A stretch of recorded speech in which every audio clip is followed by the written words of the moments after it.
ಸಮಾಧಿ ಅಂದ್ರೆ ಏನ್ ಗೊತ್ತಾ? ಸತ್ತೋದ್ಮೇಲೆ ಕಟ್ತಾರಲ್ಲ ಅದಲ್ಲ. ಇಲ್ಲಿ ಕೃಷ್ಣ ಹೇಳ್ತಿದ್ದಾರೆ, ಬನ್ನಿ ತಿಳ್ಕೊಳ್ಳೋಣ. ವೇದಗಳ ಅಲಂಕಾರಿಕ ಭಾಷೆ ಯಾವಾಗ ವ್ಯಕ್ತಿಯ ಮನಸ್ಸನ್ನ ಕಲ್ಕೋದಿಲ್ಲ, ಮನಸ್ಸು ಆತ್ಮ ಸಾಕ್ಷಾತ್ಕಾರದ ಸಮಾಧಿಯಲ್ಲಿ ನಿಶ್ಚಲವಾಗಿರುವಾಗ ನೀನು ದಿವ್ಯ ಪ್ರಜ್ಞೆಯನ್ನ ಪಡಿತೀಯ ಅಂತ ಕೃಷ್ಣ ಅರ್ಜುನ್ಗೆ ಹೇಳ್ತಾ ಇದ್ದಾರೆ. ಭಾವಾರ್ಥದಲ್ಲಿ ಪ್ರಭುಪಾದರು ಬ್ಯೂಟಿಫುಲ್ ಆಗಿ ಹೇಳ್ತಾ ಇದ್ದಾರೆ, ಮನುಷ್ಯ ಯಾವಾಗ 100% ಕೃಷ್ಣ ಪ್ರಜ್ಞೆನಲ್ಲಿ ಇರ್ತಾನೆ, ಅವನು ಆಕ್ಚುಲಿ ಸಮಾಧಿನಲ್ಲಿ ಇರ್ತಾನೆ ಅಂತ ಅರ್ಥ. ಪೂರ್ಣ ಸಮಾಧಿನಲ್ಲಿರೋನು ಯಾರು ಅಂತ ಅಂದ್ರೆ ಬ್ರಹ್ಮನ್, ಪರಮಾತ್ಮ ಮತ್ತೆ ಭಗವಾನರನ್ನ ಸಾಕ್ಷಾತ್ಕಾರ ಮಾಡ್ಕೊಂಡಿರೋನು. ಆತ್ಮ ಸಾಕ್ಷಾತ್ಕಾರದ ಅತ್ಯುನ್ನತ ಪರಿಪೂರ್ಣತೆ ಏನು ಅಂತ ನಮಗೆ ರಾಮಾಯಣದ ಹನುಮಂತ ಹೇಳ್ಕೊಡ್ತಾರೆ. ಯಾವಾಗ ಭಕ್ತ ಹನುಮಂತ ರಾವಣನ ಮುಂದೆ ಹೋಗಿ ನಿಲ್ತಾರೆ, ರಾವಣ ಕೇಳ್ತಾನೆ ಯಾರು ನೀನು ಅಂತ.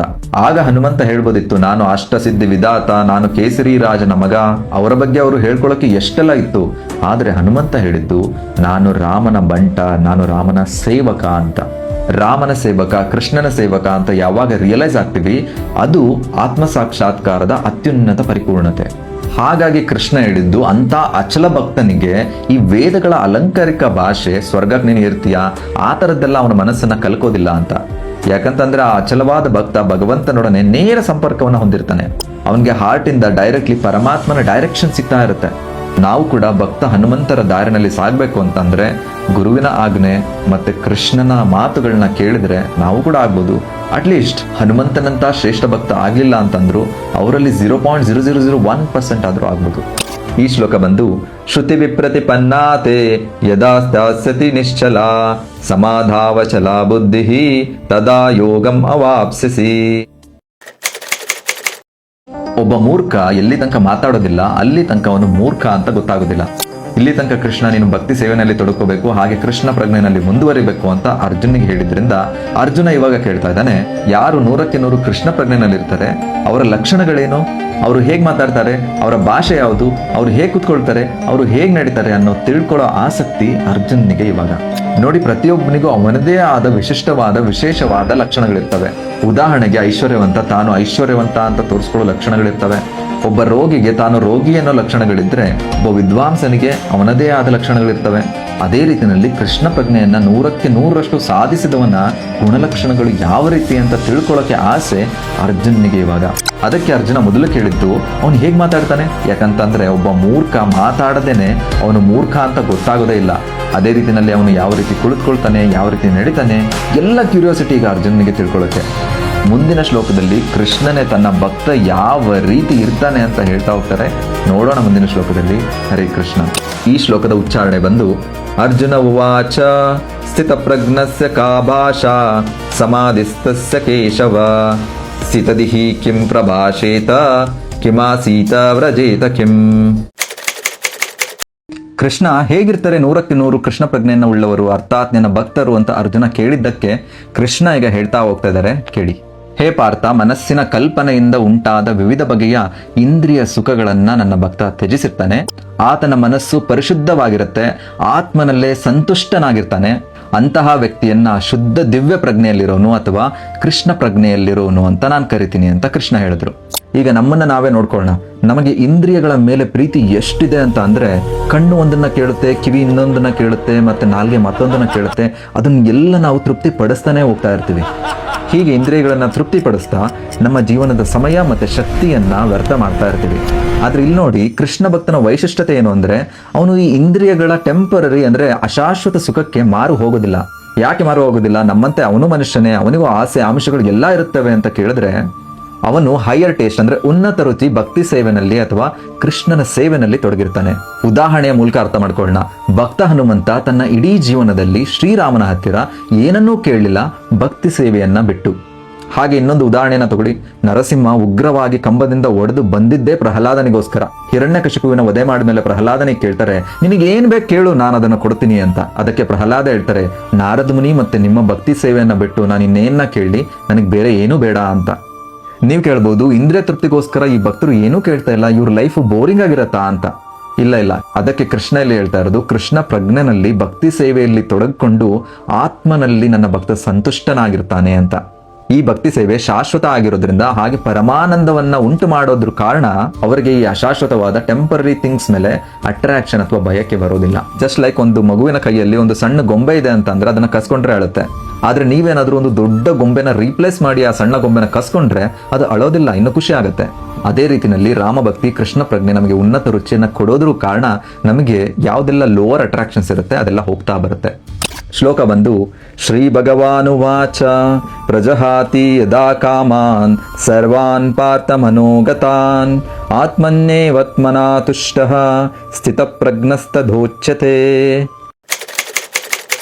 ಜೀವನದಲ್ಲಿ ಸ್ವಲ್ಪ ಕಷ್ಟ ಬಂದ್ರೆ ಸಾಕು, ದೇವ್ರೆ ನನಗೆ ಯಾಕೆ ಕಷ್ಟ ಅಂತ ಕೇಳೋರೆ ಜಾಸ್ತಿ. ಅದು ಸರಿನಾ? ಕೃಷ್ಣ ಈ ಶ್ಲೋಕದಲ್ಲಿ ಹೇಳ್ತಾರೆ, ಬನ್ನಿ ಕೇಳೋಣ. ಕೃಷ್ಣ ಪ್ರಜ್ಞೆಯಲ್ಲಿರೋನು ಹೇಗಿರ್ತಾನೆ ಅಂತ 2ನೇ ಅಂಶವನ್ನ ಹೇಳ್ತಾ ಇದ್ದಾರೆ ಇಲ್ಲಿ. ತ್ರಿವಿಧವಾದ ದುಃಖಗಳು ಬಂದರೂ ಕೂಡ ಅವನ ಮನಸ್ಸು ಉದ್ವಿಗ್ನವಾಗುವುದಿಲ್ಲ. ಸುಖದಿಂದ ಒಬ್ಬದೇ ಇರೋನು ರಾಗ, ದ್ವೇಷ, ಭಯ, ಕ್ರೋಧಗಳಿಂದ ಮುಕ್ತನಾಗಿ ಸ್ಥಿರ ಮನಸ್ಸಿನ ಋಷಿ ಅನಿಸ್ಕೊಳ್ತಾನಂತೆ ಅವನು. ಮೊದಲನೇದಾಗಿ ಈ ಶ್ಲೋಕದಲ್ಲಿ ಸ್ಥಿತಧೀರ್ ಮುನಿ ಅಂತ ಕೃಷ್ಣ ಯೂಸ್ ಮಾಡ್ತಾ ಇದ್ದಾರೆ. ಮುನಿ ಅಂದ್ರನೆ ಡಿಫರೆಂಟ್ ಒಪಿನಿಯನ್ಸ್ ನ ಇಟ್ಕೊಂಡಿರೋನು.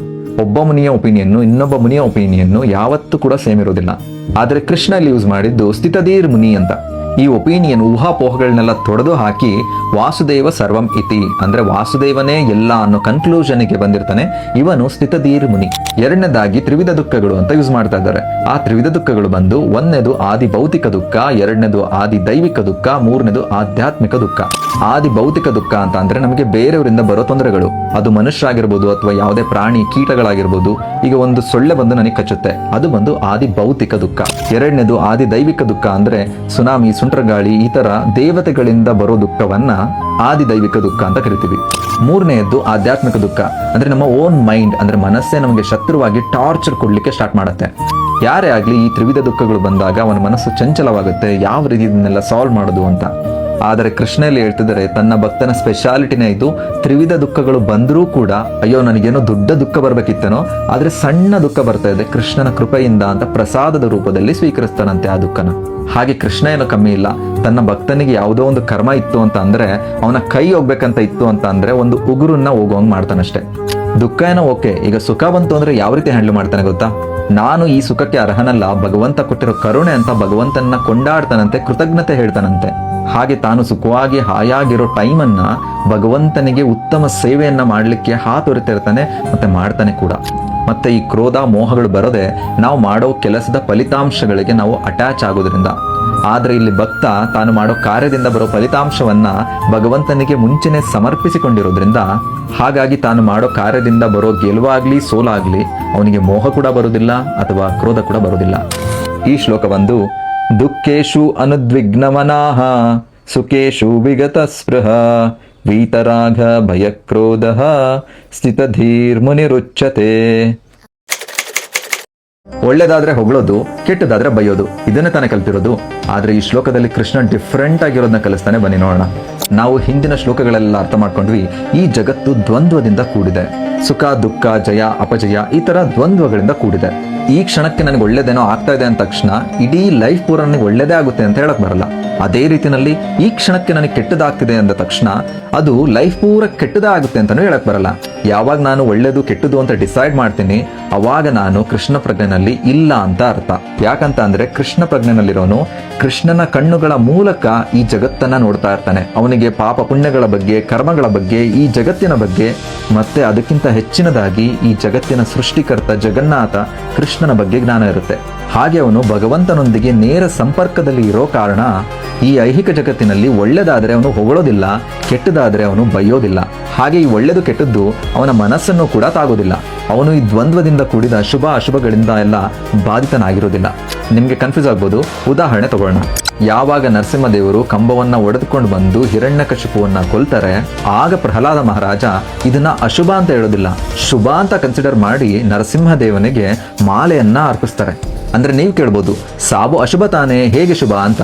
ಹೇಗೆ ಅಂತ ಅಂದ್ರೆ ಭಗವಂತನ ಕೈಗಳು ಆ ಹಿರಣ್ಯಕಶಿಪುವನ್ನ ಮುಟ್ಟಿದ ಕ್ಷಣವೇ ಅವನ ಕರ್ಮ ಪಾಪಗಳೆಲ್ಲ ತೊಳೆದು ಹೋಗಿ ಅವನಿಗೂ ಕೂಡ ಮುಕ್ತಿ ಸಿಕ್ತು ಅಂತ ಹೇಳ್ತಾರೆ ಭಗವಂತ.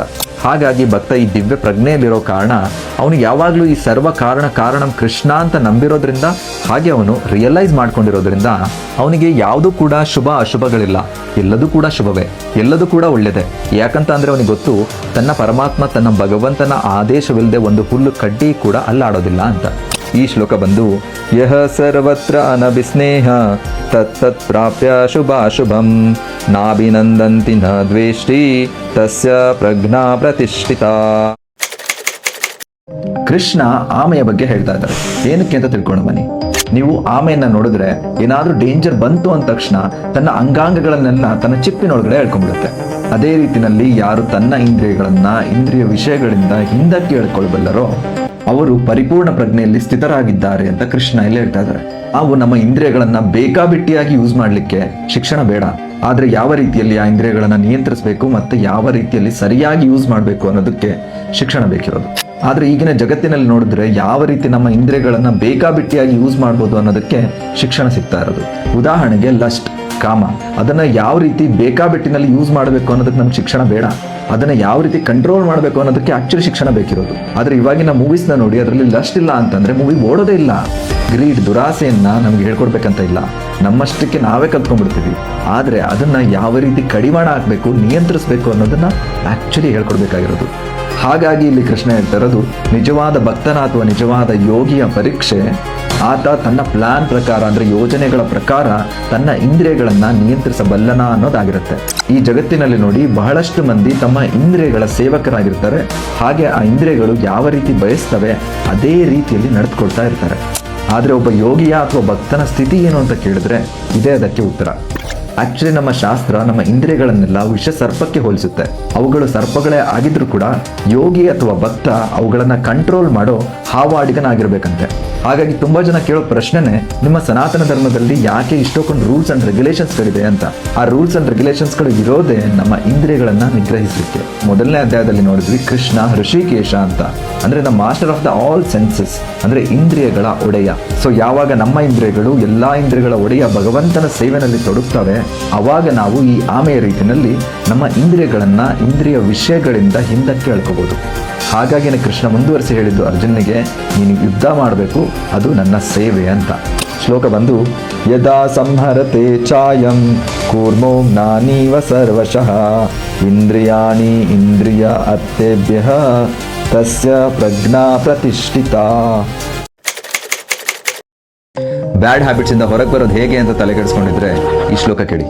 ವಿಷಯ ವಿನಿವರ್ತಂತೆ ನಿರಾಹಾರಸ್ಯ ದೇಹಿನಃ ರಸವರ್ಜಂ ರಸೋಪಸ್ಯ ಪರಂ ದೃಷ್ಟ್ವಾ ನಿವರ್ತತೆ. ಹಾಗಂದ್ರೆ ದೇಹಸ್ಥ ಆತ್ಮವು ಅಂದ್ರೆ ನಾವು ನಮ್ಮನ್ನ ಇಂದ್ರಿಯ ಸುಖಗಳಿಂದ ದೂರ ಇಡಬಹುದಂತೆ, ಆದ್ರೆ ಇಂದ್ರಿಯ ಸುಖಗಳ ರುಚಿ ಹಾಗೆ ಉಳಿದಿರುತ್ತೆ ಅಂತ. ಆದ್ರೆ ಉತ್ತಮ ರುಚಿ ಅನುಭವದಿಂದ ಇತರ ಎಲ್ಲಾ ಆಸಕ್ತಿಗಳನ್ನ ಕೊನೆಗಳಿಸಿದ್ರೆ ಅವನ ಪ್ರಜ್ಞೆಯು ಸ್ಥಿತವಾಗಿರುತ್ತೆ ಅಂತ. ಸೊ ಇದರ ಅರ್ಥ ಏನಪ್ಪಾ ಅಂತ ಅಂದ್ರೆ, ನಮ್ಮ ಬ್ಯಾಡ್ ಹ್ಯಾಬಿಟ್ಸ್ಗಳು ಎಲ್ಲಿ ತನಕ ಹೋಗೋದಿಲ್ಲ ಅಂತಂದ್ರೆ, ನಾವು ಎಲ್ಲಿ ತನಕ ಉತ್ತಮವಾದ ಉನ್ನತವಾದ ರುಚಿಯನ್ನ ಟೇಸ್ಟ್ ಮಾಡೋದಿಲ್ಲ ಅಲ್ಲಿ ತನಕ ನಮ್ಮನ್ನ ನಮ್ಮ ಬ್ಯಾಡ್ ಹ್ಯಾಬಿಟ್ಸ್ ಬಿಟ್ಟು ಹೋಗೋದಿಲ್ಲ. ಒಬ್ಬ ಧೂಮಪಾನ ಅಥವಾ ಮದ್ಯಪಾನ ಮಾಡೋ ವ್ಯಕ್ತಿಯನ್ನ ನೀವು ಎಷ್ಟೇ ಹೋಗಿ ಅವನಿಗೆ ಇದನ್ನ ಬಿಡು ಅಂತ ಹೇಳಿದ್ರೆ ಅವನು ಬಿಡೋಕ್ಕಾಗಲ್ಲ. ಹಾಗೆ ಪ್ರಭುಪಾದರು ಹೇಳ್ತಾರೆ, ಬಿಡಿಸೋ ಮಾರ್ಗ ಕೂಡ ಇದಲ್ಲ ಅಂತ. ಬಿಡಿಸೋ ಮಾರ್ಗ ಯಾವುದು ಅಂತ ಅಂದ್ರೆ ಪರಂ ದೃಷ್ಟ್ವಾ ನಿವರ್ತತೆ ಅಂತ. ಒಂದು ಉದಾಹರಣೆ ತಗೊಳ್ಳೋಣ. ಸಣ್ಣ ಮಗು ಒಂದು ಚಿಕ್ಕ ಗೊಂಬೆಯನ್ನು ಇಟ್ಕೊಂಡು ಆಟ ಆಡ್ತಾ ಇರುತ್ತೆ. ಅದನ್ನ ನೀವು ಕಸ್ಕೊಂಡ್ಬಿಟ್ರೆ ಅದು ಅಳುತ್ತೆ. ಅದೇ ಜಾಗದಲ್ಲಿ ನೀವು ದೊಡ್ಡ ಗೊಂಬೆಯನ್ನ ರೀಪ್ಲೇಸ್ ಮಾಡಿದ್ರೆ ಅದು ಅಳೋದಿಲ್ಲ, ಬದಲಾಗಿ ಇನ್ನೂ ಸಂತೋಷವಾಗುತ್ತೆ. ಇದನ್ನೇ ನೀವು ಹ್ಯಾಬಿಟ್ಸ್ಗೆ ಅಪ್ಲೈ ಮಾಡಿ. ನಾವು ಇಮಿಡಿಯೇಟ್ಲಿ ನಮ್ಮ ಹತ್ರ ಇರೋ ಬ್ಯಾಡ್ ಹ್ಯಾಬಿಟ್ಸ್ನ ಯಾರಾದ್ರೂ ಕಸ್ಕೋತಿದ್ದಾರೆ ಅಂತಂದ್ರೆ ಅಳ್ಲಿಕ್ಕೆ ಸ್ಟಾರ್ಟ್ ಮಾಡ್ತೀವಿ, ಅಂದ್ರೆ ಬಿಡಲ್ಲ. ಅದೇ ನಮಗೆ ಈ ಬ್ಯಾಡ್ ಹ್ಯಾಬಿಟ್ಸ್ಗಿಂತ ಏನೋ ದೊಡ್ಡದು ಉನ್ನತ ರುಚಿ ಉತ್ತಮ ರುಚಿ ಸಿಕ್ತು ಅಂತ ಅಂದ್ರೆ ನಾವು ಈಸಿಲಿ ಇದನ್ನ ಬಿಡ್ಬೋದು. ಯಾಕಂತಂದ್ರೆ ಆ ಉನ್ನತ ರುಚಿ ನಮ್ಮ ಈ ಬ್ಯಾಡ್ ಹ್ಯಾಬಿಟ್ಸ್ನ ರೀಪ್ಲೇಸ್ ಮಾಡುತ್ತೆ.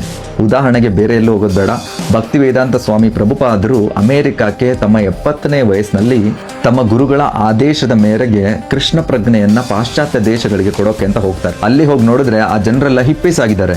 ಹಿಪ್ಪೀಸ್ ಅಂತಂದ್ರೆ ಮಾಡಬಾರ್ದು ಆಕ್ಟಿವಿಟೀಸ್ ಅಲ್ಲ, ಮದ್ಯಪಾನ, ಧೂಮಪಾನ, ಈ ಡ್ರಗ್ಸು ಮತ್ತೆ ಸೆಕ್ಷುವಲ್ ಆಕ್ಟಿವಿಟೀಸ್, ರೋಡ್ನಲ್ಲೇ ಈ ತರದ ಒಂದು ವಾತಾವರಣ ಇರುತ್ತೆ. ಆಗ ಪ್ರಭುಪಾದರು ಅವ್ರನ್ನೆಲ್ಲ ರಿಜೆಕ್ಟ್ ಮಾಡ್ದೇನೆ ಅವ್ರಿಗೆ ಕೃಷ್ಣ ಪ್ರಜ್ಞೆಯನ್ನ ಕೊಡ್ತಾರೆ.